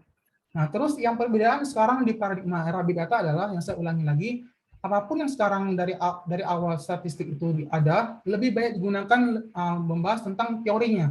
Jadi kita menguji teori, terus bagaimana kira-kira hipotesis kita terbukti apa tidak itu. Nah, berbeda dengan sekarang, misalnya kalau di data ini penelitian tidak berawal dari hipotesis yang dikonfirmasi dengan data, tapi bergerak dari eksplorasi data guna memperoleh informasi maksimal. Ini yang saya jelaskan tadi gitu. Jadi ketika kita mau membuat sesuatu produk, tapi kita tidak tahu sebenarnya gimana ya memaksimalkannya, ya kita bisa memaksimalkan benefit kita. Kita bisa memaksimalkan informasi kita dengan misalnya inisiatif untuk melihat beberapa survei yang dibikin sama lembaga pemerintah kah, atau lembaga swasta kah gitu. Mereka juga kadang mempublikasikan kan hasil riset mereka gitu. Nah, itu ada salah satu pola pikirnya. Yang kedua di sini ada namanya penelitian kita lebih bergeser kepada search dari pencarian terarah menjadi ke discovery, gitu. lebih beropportunities gitu. Tadi maksudnya sama yang saya jelaskan tadi, ketika di era-era big data ini kita lebih opportunities gitu, lebih membahas, kita lebih discovery, oh apa saja yang penting ya di sana. Nah, itu adalah pergeseran pola pikirnya gitu. Nah, karena di dalam big data ini tentu nanti kita belajar dari pattern dari teori ke domain teori gitu. Dan untuk di domain teori dari teori itu kita juga perlu tentu bagaimana tentang big data itu gitu. Nah, tentu untuk di big data ini ada namanya data driven research dan teori driven research gitu. Nah, ini adalah salah satu contohnya. Nah, biasanya ketika saya melakukan meng-hire dari seorang data scientist, dari beberapa mereka itu berangkat dari model is the king, berbagai data is the king itu sangat keliru ya. Karena kenapa? Karena yang benar adalah ketika kita membuat model itu harus berangkat dari data gitu, bukan dari metode gitu. Khawatirnya adalah beberapa dari yang berangkat dari model is the king itu tidak mempunyai sense yang cukup baik ketika nanti mengeksplor masalah. Kenapa? Karena kebanyakan dari model is the king itu atau model driven itu mereka menggunakan beberapa model-model yang mereka sering gunakan di pekerjaan itu. Misalnya mereka menggunakan 3 model yang sering gunakan atau 5 model sering gunakan. Sementara mereka yang berangkat dari data, mereka tahu betul dengan apa yang akan dikerjakan gitu, dengan bagaimana sisi mereka ingin melihat masalahnya di sana gitu. Nah, jadi saya harap lagi ketika nanti saudara-saudari ingin membuat riset tentang marketing, tentang melihat bagaimana produk itu, berangkatlah dari produknya gitu. Kita cari dulu apa saja yang sekiranya penting di sana. Lalu kita sesuaikan dengan model apa yang akan kita gunakan untuk mencari solusi dari masalah itu gitu. Nah, itu adalah pola pikirnya ya. Bagaimana dari awal kita berhipotesis menjadi opportunities untuk mencari informasi gitu. Dalam penelitian di era big data. Nah, lanjut, ini saya kasih contoh ya. Misalnya bingung mau mulai dari mana gitu. Nah, nanti bisa cari di Scopus, misalnya ada keyword, misalnya saya ketik branding. Itu terus di Scopus ini ada sekitar 16.000 dokumen riset di sana. Nah, ketika orang-orang menggunakan kata-kata branding, mereka pasti mereka cenderung menggunakan kata-kata marketing, human, advertising, artikel, sosial media, dan lain sebagainya sampai ke tobacco gitu. Nah, ini ada informasi ya. Nah, jadi ketika nanti bingung mau melibatkan apa di branding, ya kita bisa mendapatkan dasar dari sini gitu. Nah, ternyata banyak kata-kata branding itu tentang China, terus ada juga tentang tourist destinations gitu, ada tentang brand identity juga, tentu ada tentang business plans-nya, bagaimana lain sebagainya, juga ada yang agak menariknya ada menswear-nya tuh, ada menswear, ada womenswear. Nah, ini kan adalah salah satu informasi yang kita tidak dapatkan ketika mungkin menggunakan data-data primer gitu. Nah, bisa menggunakan data-data yang ada dalam website. Nanti bisa dibikin visualisasi seperti ini. Gitu. Ini namanya word cloud. Jadi nanti misalnya menggunakan branding, oh kata-kata yang sering muncul di situ, di sini ada corporate branding, ada sosial media, ada marketing, ada advertising, ada artikel, brand, retailing, place branding, human, company information, humans. Nah, jadi ini yang paling dominan, yang selalu beriringan ketika menggunakan kata-kata branding itu. Nah, ini adalah yang sering muncul gitu. Terus negaranya apa? Oh, ada India, ada China. Berarti negara-negara ini yang sering membahas tentang penelitian tentang branding itu. Lanjut, misal sama halnya misalnya ini namanya co-occurrence visualization gitu. Jadi lebih membahas tentang kedekatan antara derajat dari setiap kata gitu. Nah, ini bisa dilihat misalnya di sini nih. Di sini ada namanya planning, research, dan investment. Nah, berarti di sini ketika melakukan branding, ya harus fokus tentang 3 aspek ini, karena tidak bisa terpisah di sini. Gitu. Karena membahas tentang investment, planning, dan research. Sama halnya misalnya di sini. Di sini ada requirement, ada major clinical study, ada spend, brand strategi, dan footwear gitu. Oh, menarik. Mungkin di spend ini banyak membahas tentang bagaimana footwear, bagaimana requirement gitu. Oh, saya nggak tahu juga kalau di Spanyol itu banyak yang jasa sepatu gitu. Saya juga baru tahu lihat ini. Nah, tentu di sini mungkin ada India. India di sini banyak tentang membahas ekonomi, tentang internal branding.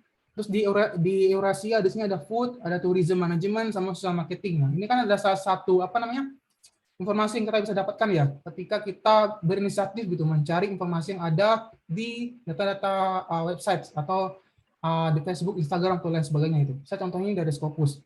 Ini sama halnya di sini ada destination image, ada content analysis, ada menswear, ada clothing industry sama prosedur. Nah, ini ada informasi-informasinya. Lanjut ketika bagaimana tentang branding digital. Nah, ternyata kalau di branding digital ini hanya ada 740 kata yang sering muncul. Apa saja? Nah, tentu di sini ada branding, marketing, digital marketing, ada social network. Ini lebih ke tools-toolsnya ya ternyata. Ada human communications, ada Facebook. Facebook sering digunakan berarti. Facebook, Twitter, Instagram, lagi di sini. Ada social media marketing juga, ada digital television, Cina, terus mereka gunain big data juga gitu. Ada bahas politik juga, ada mobile application juga, ada tentang game juga, US. Nah, ini informasi yang bisa kita dapatkan ya kalau kita berinisiatif gitu untuk mencarinya. Nah, sama seperti tadi, ternyata tentang branding digital itu kata-kata yang sering banyak digunakan di sosial media. Ya iyalah gitu. Terus ada branding, ada social network atau online, ada product design, ada digital marketing, Oh, orang-orang tuh di sana lebih menggunakan Twitter ternyata. Twitter, terus ada digital printing, ada advertising, Facebook juga di sini, ada self branding. Nah, inilah informasi yang bisa kita dapatkan itu. Jadi kita mau melakukan apa namanya mencari data sets yang ada di website. Nah, bedanya adalah ketika saya menggunakan brand digital ini malah menariknya membentuk beberapa cluster. Misalnya di sini ada place branding, ada digital, ada brand equity, humans, computations. Oh, berarti kalau mau membuat place branding harus memperhatikan tentang digital, harus membahas tentang humans di sana, kompetisinya bagaimana gitu. Oh, tentu kalau mau Facebook itu lebih ke bagaimana komunikasinya. Tapi kalau di Twitter ini orang-orang malah cenderung melihat bagaimana konten analisisnya. Digital printing, oh berarti digital printing mereka banyak promosi di Twitter gitu. Sama hanya di sini, oh kalau pakai social network di sini ada juga beberapa di tentang printing, tentang decision making, city branding, brand management dan lain sebagainya. Oh kalau digital media bisa membahas tentang human gitu. Tapi di digital marketing ini beda sendiri. Nah, itu informasi-informasinya ya, kurang lebihnya gitu. Nah jadi bisa dilihat juga dipelajari nanti ketika saudari saya tanggal berapa gitu ada mengajar juga di kelas PPM juga tentang data science, nanti bisa diikuti gitu, nanti saya ajarkan detailnya step by stepnya ketika mendapatkan informasi ini seperti apa gitu. Nah ini jadi informasinya ya. Jadi mungkin kalau mau membahas tentang customer behavior, sini ada online branding, ada brand image, ada social media marketing, education, dan lain sebagainya gitu. Nah ini adalah contohnya ketika knowledge mining gitu. Kita mencari informasi apa saja yang sekiranya mendukung untuk memaksimalkan bisnis kita gitu. Atau mulai dari mana? Nah, dari saya jelaskan tadi, selain dari mungkin mau ngambil data dari Twitter, dari Scopus, dari Facebook, atau dari apa sih yang ada API yang bisa diakses, Tokopedia mungkin bisa ya. Saya belum coba sih sama Shopee mungkin. Nah, jadi kita bisa melihat data survei dari BPS gitu. Kita bisa melihat oh ternyata di tahun 2019 ini ada perbedaan tentang usaha e-commerce-nya. Oh, berarti banyak yang udah apa namanya baru bikin tuh, misalnya 53%. Berarti ini bisnis yang ada setahun baru ada gitu. Misalnya 52%, oh banyak yang di pertambangan dan pengolahan industri pengolahan tuh. Nah, ini ada kategori-kategori yang bisa saudari pelajari gitu. Jadi tahu juga kira-kira siapa saja sih yang bisa dikatakan sebagai saingan di pasar itu. Nah, jadi bisa memaksimalkan informasi yang ada di BPS atau inisiatif sendiri cari di apa namanya di website itu. Nah, itu adalah pola pikir yang saya ajarkan untuk di course ini. Jadi kita bisa diskusi. Ada pertanyaan nih, silakan. Mas Rezi mau tanya, Mas. Silakan, Mbak. Halo. Ya, Mas Rezi yang tadi yang slide-slide terakhir yang mulai dari mana itu kan ada klaster-klaster ya, itu menemukannya bagaimana, Mas? Ya ini, ya. Yang tadi ya boleh ini juga bisa. Maksudnya ada klaster-klaster kan tadi kalau yang di slide yang branding digital itu. Nah, ya itu ini tuh dari mana sih, Mas? Pengolahannya bagaimana sih, Mas? Sehingga muncul klaster seperti ini.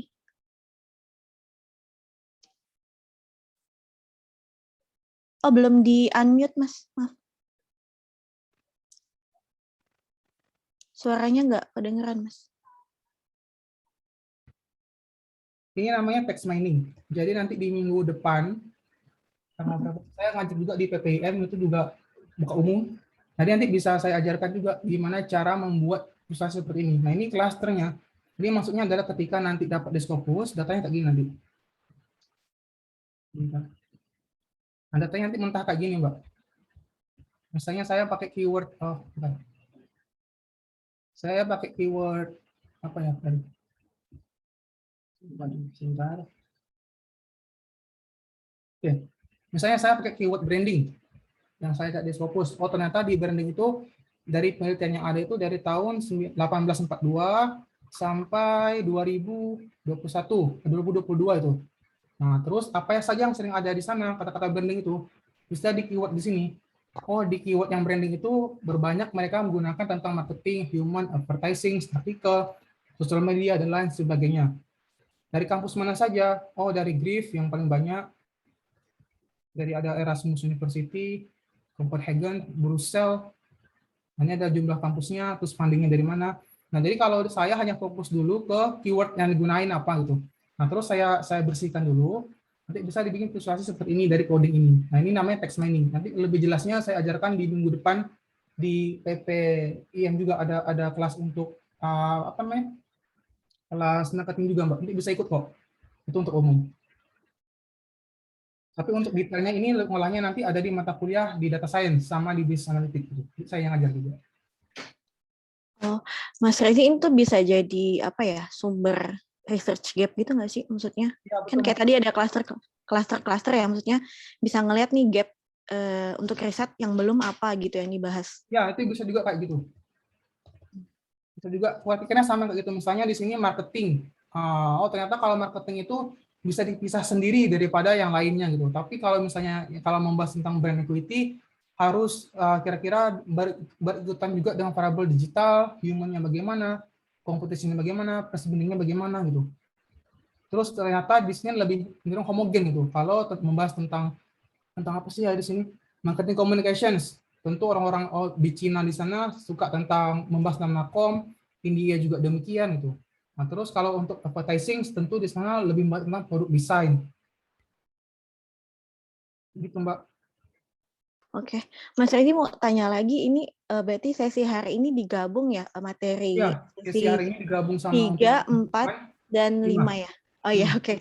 Soalnya padat banget materinya. Mas mau tanya, kalau minggu depan berarti hanya kuis kita atau ada Ya, kuliah minggu juga? depan kuis. Mungkin esai ya lebih enak daripada pilihan ganda. Kuis mekanismenya gimana ya Mas, kalau boleh tahu? Kalau kuis saya lebih ke ini sih case study, misalnya nanti ada contoh produk atau apa gitu. Nanti bisa melihat brand ekuitasnya apa, terus nanti apa saja yang bisa dibikin untuk memaksimalkan benefitnya gitu. Saya kalau bikin soal lebih ke pola pikir sih Mbak daripada apa namanya definisi gitu. Saya nggak bakal nanya brand asosiasi itu apa gitu.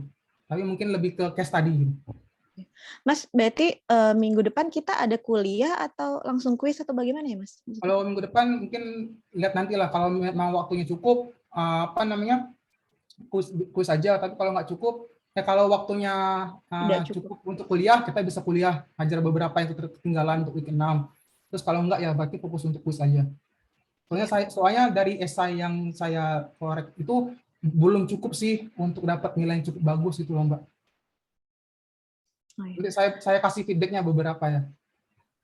Kan kalau untuk apa namanya ya seharusnya ada kelas sih untuk academic writing. Jadi bisa melihat contoh esainya bagaimana ketika kita melakukan critical review untuk dari jurnal itu bagaimana skema-skemanya gitu. Saya pikir saya juga saudara-saudari ini belajar tentang itu. Jadi saya juga proses dengan dosen sebelah, oh ternyata nggak diajarin gitu. Oh, yang rangkuman ya Mas? Ya, yang Maksudnya? rangkuman. Ya. Oh, iya kalau asumsi saya kayak cuma ngerangkum dan ngasih pendapat, belum dalam bentuk critical review. Yang Ya, tadi Kak. kalau Nah, pikir saya udah ada kelas itu, Mbak, untuk academic writing gitu. Jadi kemarin pas saya koreksi sampai week ke-3 ya. Gitu. Jadi belum Mas, belum ada. Mungkin ya berarti makanya harus saya turunkan lagi ekspektasinya threshold-nya. ketinggian. Iya, takutnya ekspektasinya ketinggian. Ya itu menurut saya Mbak Herani. Makanya nanti Iya. untuk di kuis nanti makanya saya lebih coba pakai study gitu. Mas Rezi sama mau nanya lagi untuk yang di emas, untuk yang Mas materinya, saya lihat saya nggak bisa klik yang week 2, Mas.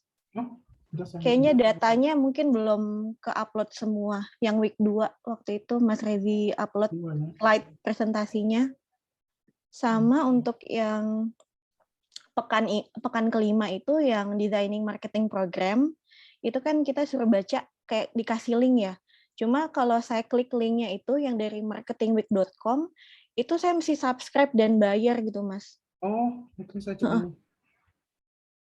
Nggak tahu kalau teman-teman yang lain ya, tapi maksudnya saya kendalanya nggak bisa baca karena harus subscribe dan bayar di yang di emas. Oh, yang di Medium ya. Yang ini bukan Medium deh, saya nggak sebut aja.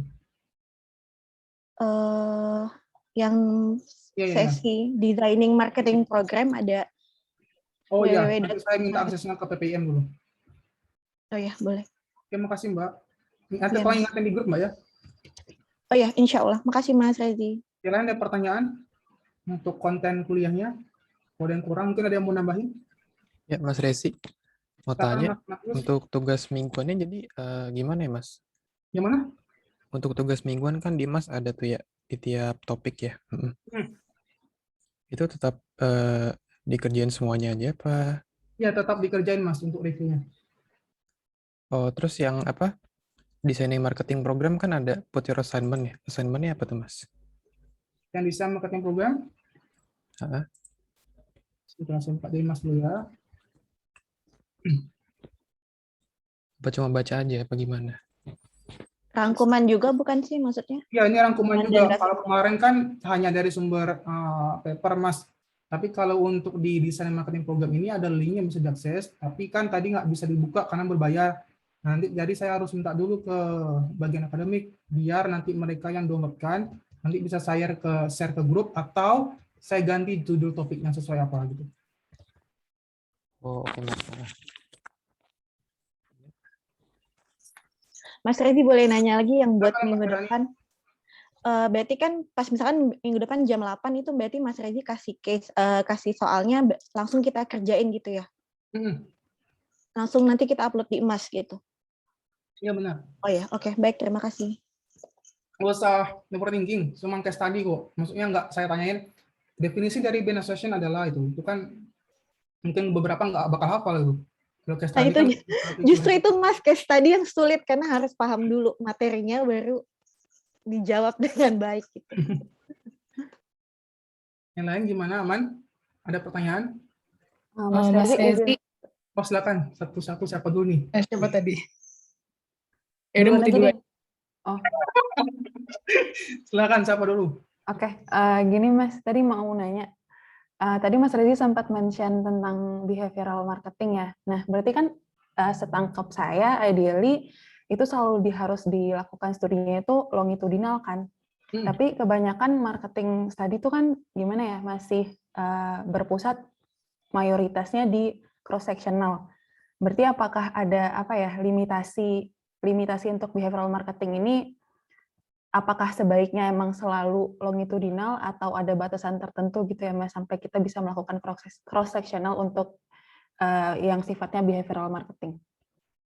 Kalau pengalaman saya kalau jadi konsultan di beberapa mereka kalau untuk menanyakan seperti itu, saya bakal menjawab lebih cocok ke cross-section. Kenapa? Informasi yang kita dapatkan itu malah lebih dinamis, Mbak. Jadi kadang yang manusia itu kan makhluk dinamis ya, dari time by time juga berubah gitu. Dan kita bisa melihat juga apa saja sih yang sekiranya membuat dia berubah secara signifikan dari faktor internalnya mereka kah, atau eksternal mereka kah. Dan jadi kita bisa memaksimalkan ukuran-ukuran di sana gitu, preferensinya mereka gitu.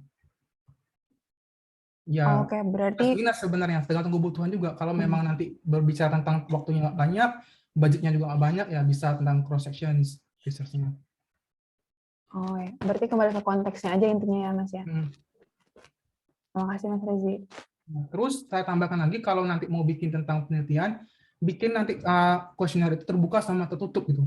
Tujuannya apa? Tujuannya nanti ketika buat skala 1 sampai 10, 1 sampai 7 bisa melihat preferensi mereka gitu. Mereka benar-benar suka apa tidak. Terus pertanyaan terbuka nanti bisa dibikin analisis text mining, bisa direkam juga suaranya, nanti bisa diketik ulang. Kita bisa melihat konsisten apa tidak mereka jawab gitu. Karena mungkin dari awal ketika kita mau melakukan interview, mereka sebenarnya tidak interest dengan apa yang kita tanyain gitu. Atau mereka cenderung berbohong dengan apa yang mereka nyatanya seperti apa gitu. Nah, ada kecenderungan seperti itu ketika kita melakukan interview. Jadi kalau saya ngasih beberapa pandangan ke divisi R&D di perusahaan, kalau mereka bikin research, sempatkanlah 5-6 pertanyaan untuk ke pertanyaan terbuka gitu. Intinya apa? Intinya mungkin tadi ada variabel atraktif dan lain sebagainya. Misalnya di atraktif ada 15 pertanyaan. Ya kita bisa membuat satu pertanyaan di terbuka, tapi mengcover semua yang ada di atraktif itu. Nah, jadi untuk melihat seberapa biasnya pertanyaan kita bikin nanti.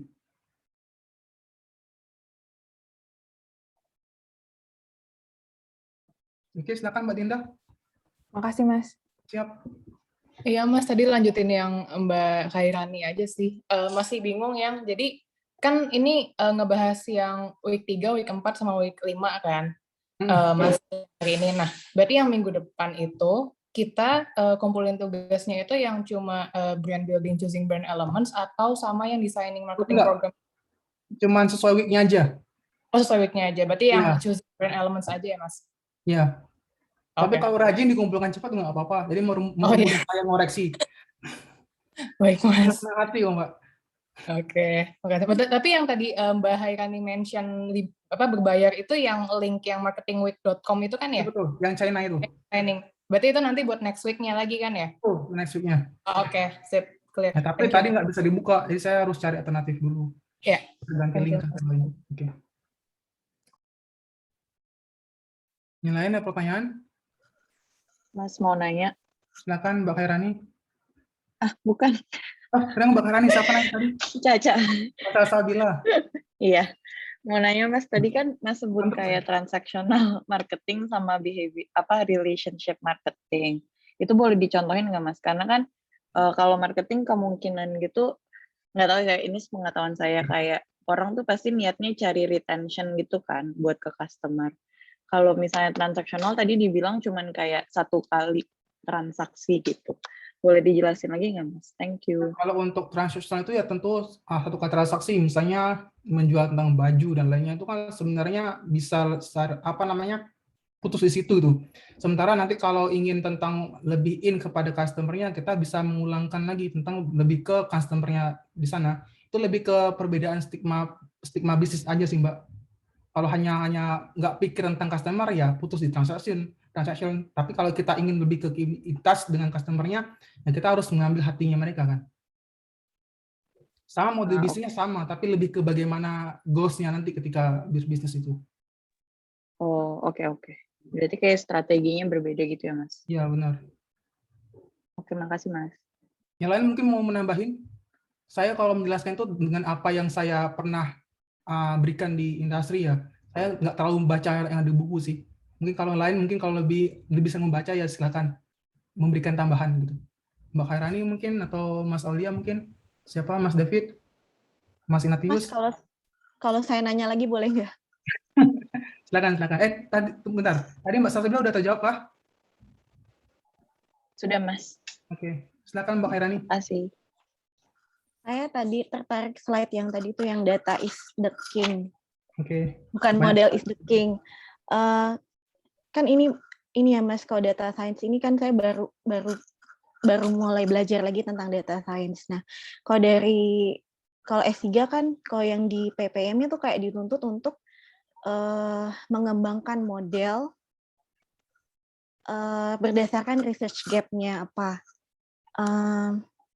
Nah, sebenarnya saya masih bingung sih Mas, maksudnya gimana ya? Maksudnya kan kayak mazhab yang diajarkan pengajar selama ini kan kalau untuk studi S3 kita harus mengkritisi model-model yang ada selama ini, mengkritisi penelitian yang ada selama ini, lalu nanti kita kembangkan atau tambahkan variabel dari model yang sudah ada.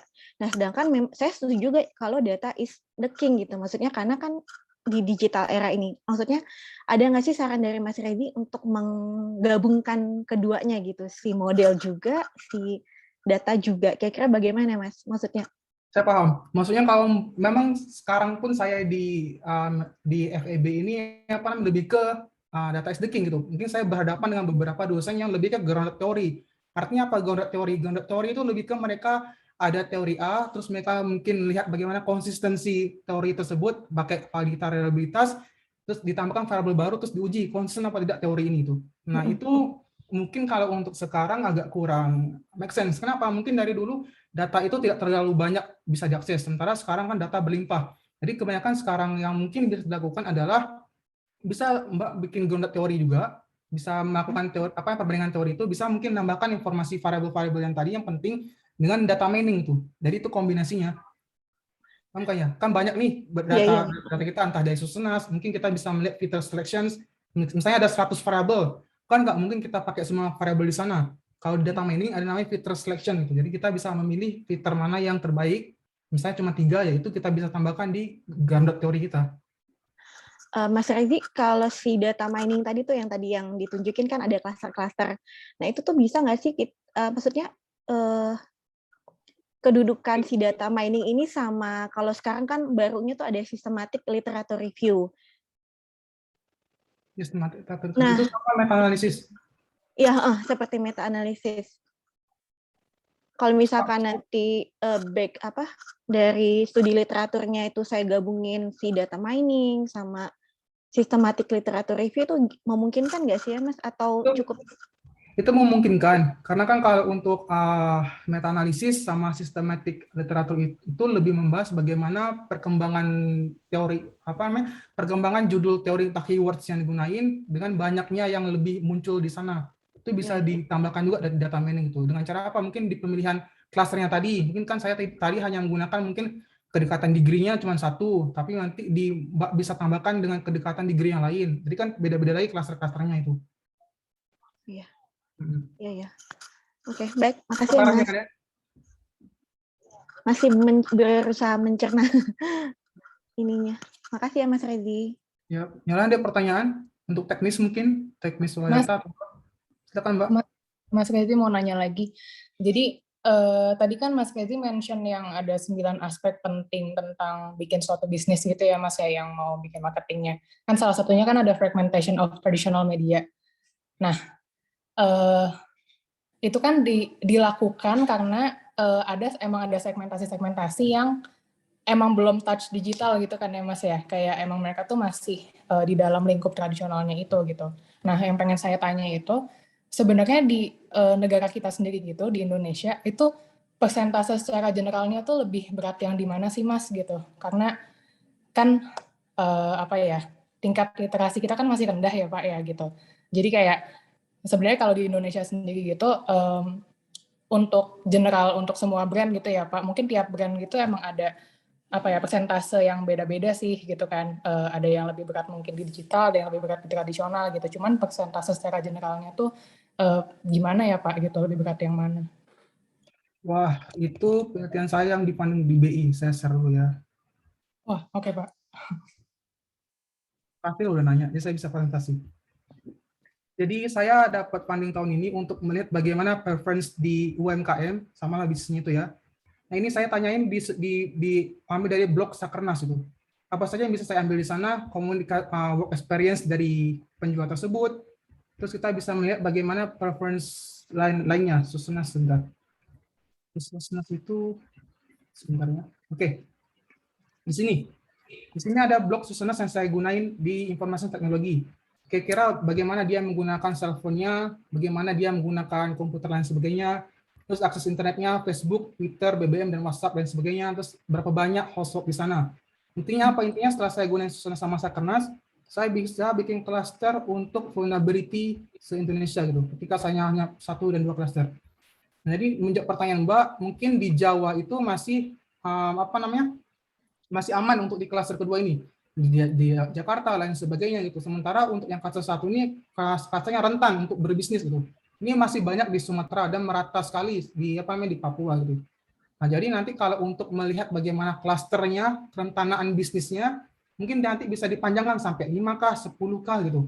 Nanti bisa melihat misalnya dalam satu pertama itu untuk high vulnerable. Terus yang kedua misalnya medium, yang ketiga nanti lebih ke moderate. Nah, itu nanti tergantung Mbaknya nanti mau bikin klaster seperti apa itu.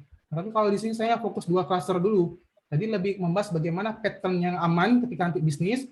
Berarti lebih aman tuh di cluster yang nomor 2 itu. Misalnya di Kalimantan di 3 lokasi ini. terus di Sulawesi hanya di Makassar gitu.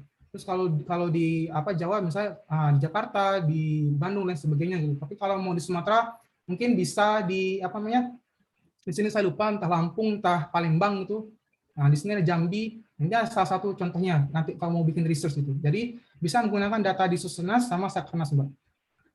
Ini kalau saya cuma pakai sekali di Sakernas, terus di Susenas juga terbatas itu. Jadi bisa masih banyak dikembangkan itu. Misalnya saya hanya dengan menggunakan ICT, akses finansial, dan household. Nanti bisa ditambahin lagi. Berarti itu kalau yang klaster satunya tuh lebih ini ya Pak ya, lebih Resiko. tidak oke. Berarti masih lebih banyak yang sulit menerima itu ya Pak ya? Resultnya kayak gitu ya? Iya, kurang lebih gitu. Oke. Ini kalau saya kembangkan ke 5 cluster, bentar saya share lagi. Artinya emang tergantung dari lokasi mana, di daerah mana kita mau berbisnis gitu ya Pak ya? Emang Ya, benar-benar. karena beda-beda, Mbak. Mungkin kalau mau ambil di Jakarta, nanti bisa dibikin estimasi level, small estimations level namanya, SAE. Sorry, small area estimations, SAE itu. Nah, itu bisa digunakan nanti dari level distrik paling bawah. Itu juga ide tesis yang menarik. Itu apa Pak? Maaf, Mas. Kalau Sudah, saya share itu. Jadi, kenapa saya dibagi-bagi judul tesis ya?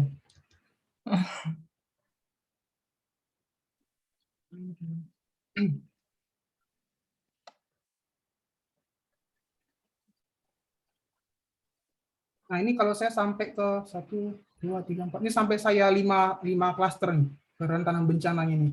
Jadi malah bisa lihat nanti secara detail kira-kira mana yang masuk kategori sangat rentan untuk dilakukan penjualan, sama yang mungkin lebih cocok untuk dijual. Nah, misalnya di list vulnerable ini tentulah di Jakarta, di Bandung dan sebagainya, terus ada di Kalimantan, saya lupa ini Kalimantan mana, di Papua ternyata lebih cocok juga buat jualan tuh. Nah, terus ini ada beberapa lokasi cluster yang rentan itu, high vulnerable, medium sama medium high, medium vulnerable sama medium risk itu. Saya gunain apa di sini?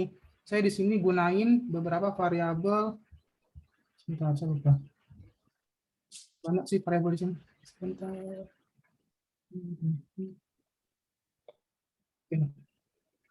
Saya pakai variabel seberapa banyak mereka gunain cell phone, itu dapat di Susenas.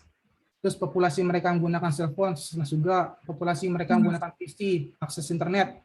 Terus kredit kur. Terus ketika mereka menggunakan kredit komersial di bank gitu. Ini kan berarti akses keuangan ya. Kredit, terus ada education. Kira-kira seberapa persen mereka paling tidak lulus dari high school. Jadi kita bisa lihat seberapa banyak mereka yang lulus SMP. Terus populasi mereka bekerja. Terus digital tech, mereka menggunakan komputer, smartphone, digital teknologi, terus sama finansial literasinya bagaimana, jadi ketika apakah mereka punya financial accounting gitu, terus work individualnya bagaimana, location dan sebagainya. Itu ada beberapa contohnya, Mbak. Oke. Menarik. Nangkep kan ya arahnya ya? Nangkep. Oke, baik, terjawab sih. Makasih ya Mas ya, menarik. Ide juga tuh buat tesis tuh. Rezi? Silakan Mas Olia. Boleh nanya? Tadi kan kalau saya lihat sekilas kan datanya kan dapat dari ini ya, Susenas ya atau BPS toh itu kan ya. Kayak contoh misalnya ambil kasus financial inclusion gitu, sama financial literacy. Nah, tapi kan kalau kita ada beberapa penelitian kayak financial literacy itu kan survei, jadi responden yang ngisi kuesioner. Nah, saya ngelihat ada 2 jenis model kuesioner.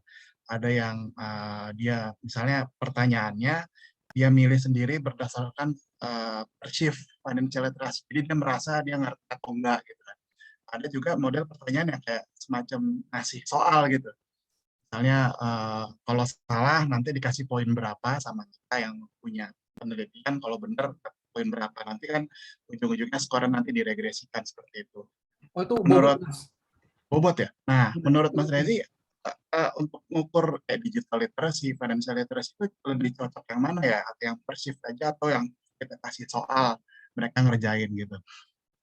Itu sebenarnya terjawab di kelas saya di statistik nanti itu. Jadi kalau untuk nanti meneliti itu ada beda-beda caranya. Ada observations, ada judgment expert. Nah, tapi kalau yang tadi Mas kita menggunakan skala preference itu observations. Tapi kalau nanti memberikan bobot pertanyaan itu lebih ke expert judgment gitu. Itu lebih ke research judgment kita, seorang researchers. Jadi kita bisa memberikan bobot-bobot mungkin pertanyaan yang mungkin sekiranya kita lebih condong ke sana. Bukan mengarah agar hipotesis kita diterima, tapi lebih memberikan agar informasi yang kita tanyakan awal itu lebih tepat sasaran, Mas. Gitu. Jadi khawatirnya ketika orang tidak tahu tentang bagaimana expert judgment-nya, malah mengira kita menggiring hipotesis diterima. Enggak kok. Tapi beda lagi karena kita melakukan penelitian itu kan ada cara-caranya. Bisa pakai interview atau expert judgment atau kita observasi gitu. Itu tipe-tipenya saja. Tapi kalau yang Mas jawab tadi itu, yang Mas jelaskan tadi itu lebih ke expert judgment. Kita memberikan bobot pertanyaan yang mungkin sekiranya lebih make sense untuk reasoning dari masalah kita. Nangkep ya? Nangkep kan? Ya, nangkep. Oke. Terima kasih. Jadi ada plus minusnya sih nanti kalau memilih observasi itu. Banyak yang perlu diperhatiin. Nanti itu di kelas statistik juga, nanti saya ngajar. Yang lain ada pertanyaan? Mohon izin bertanya. Silakan Mbak Rina, tapi saya nggak bisa dengar Mbak. Oh iya, Oke. terdengar ya? Udah.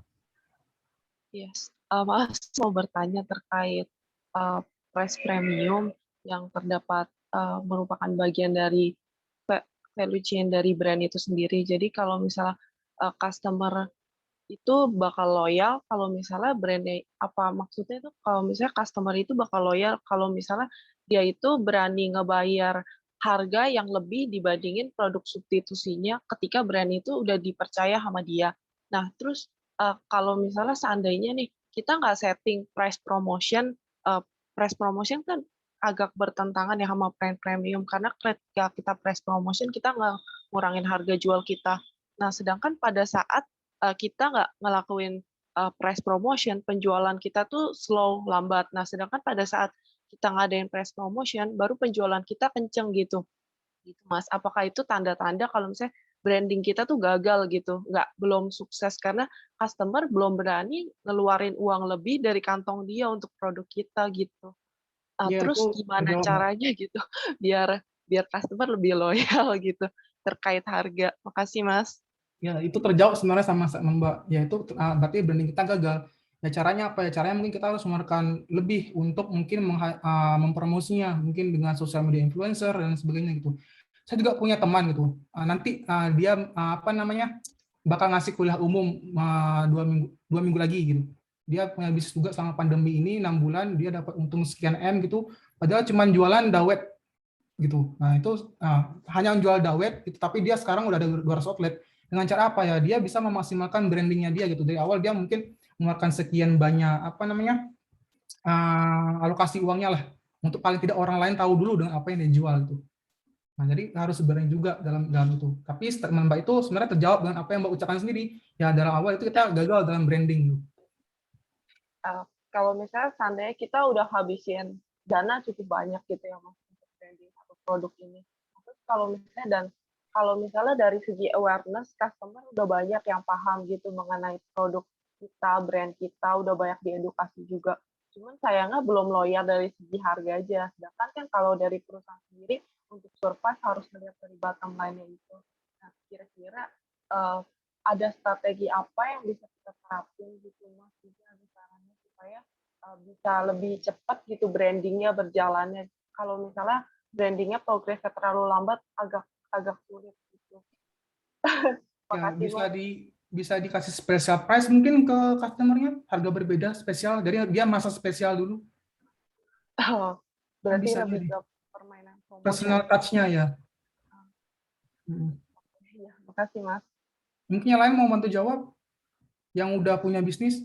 Saya punya bisnis tapi startup Mbak, maksudnya lebih ke pengolahan data gitu, nggak jual produk tapi lebih ke jasa. Jadi saya nggak ngalamin itu. Mungkin yang lain yang jualan, silakan mau membantu menjawab.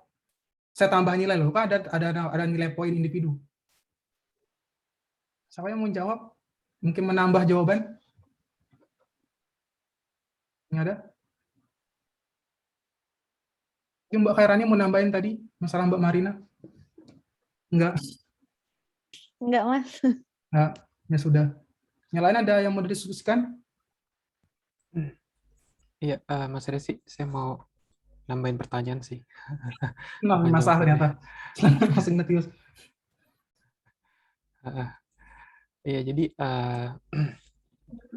kan kalau di Indonesia kan sekarang ini e-commerce yang lagi gencar berpromosi kan Shopee ya Mas ya, kayaknya. Nah, selain Shopee kan banyak yang lain kayak Tokopedia atau Blibli dan sebagainya. Itu kan mereka tiap tahun kerugian usahanya itu kan bertriliun-triliun tuh. Mungkin bisa sampai belasan triliun atau puluhan triliun. Untuk memperkuat branding mereka itu juga salah satunya. Menurut Mas Resi, kerugian yang bertele-tele itu worth it nggak Mas untuk e-commerce? Kalau bahas kerugian apa tidak, yang namanya utang itu kan aset Mas ya. Paham kan yang namanya apa aset dalam bisnis kan utang tuh salah satu aset. Ya, tapi kalau dibilang rugi apa tidak ya tergantung di divisinya R&D mereka. Itu menganggap sebuah kerugian, apa itu menganggap itu asetnya untuk mereka. Jadi pola apa namanya jendela melihatnya itu dibedakan ketika bisnis. Mungkin saya nggak tahu ya gimana mereka, tapi mungkin bisa saja ketika mereka mengatakan itu sebuah kerugian, mungkin itu aset mereka, mungkin nanti di pajak mereka nggak dihitung secara besar gitu, karena mereka masih ada utang untuk membayar penjualannya. Kan banyak nih kalau kita membahas bisnis ini, kita nggak hanya membahas tentang keuntungan bersih saja, tapi gimana kita bisa bertahan mungkin dari apa namanya pajak, atau kita bisa menghitung utang di sana gitu, menjadi aset kita. Oke. Tapi kalau saya itu bukan kerugian sih, yaitu apa namanya salah satu aset mereka juga itu untuk maksimalkan benefit mereka. Kan mereka rajin itu mengundang artis-artis Korea, Blackpink gitu-gitu.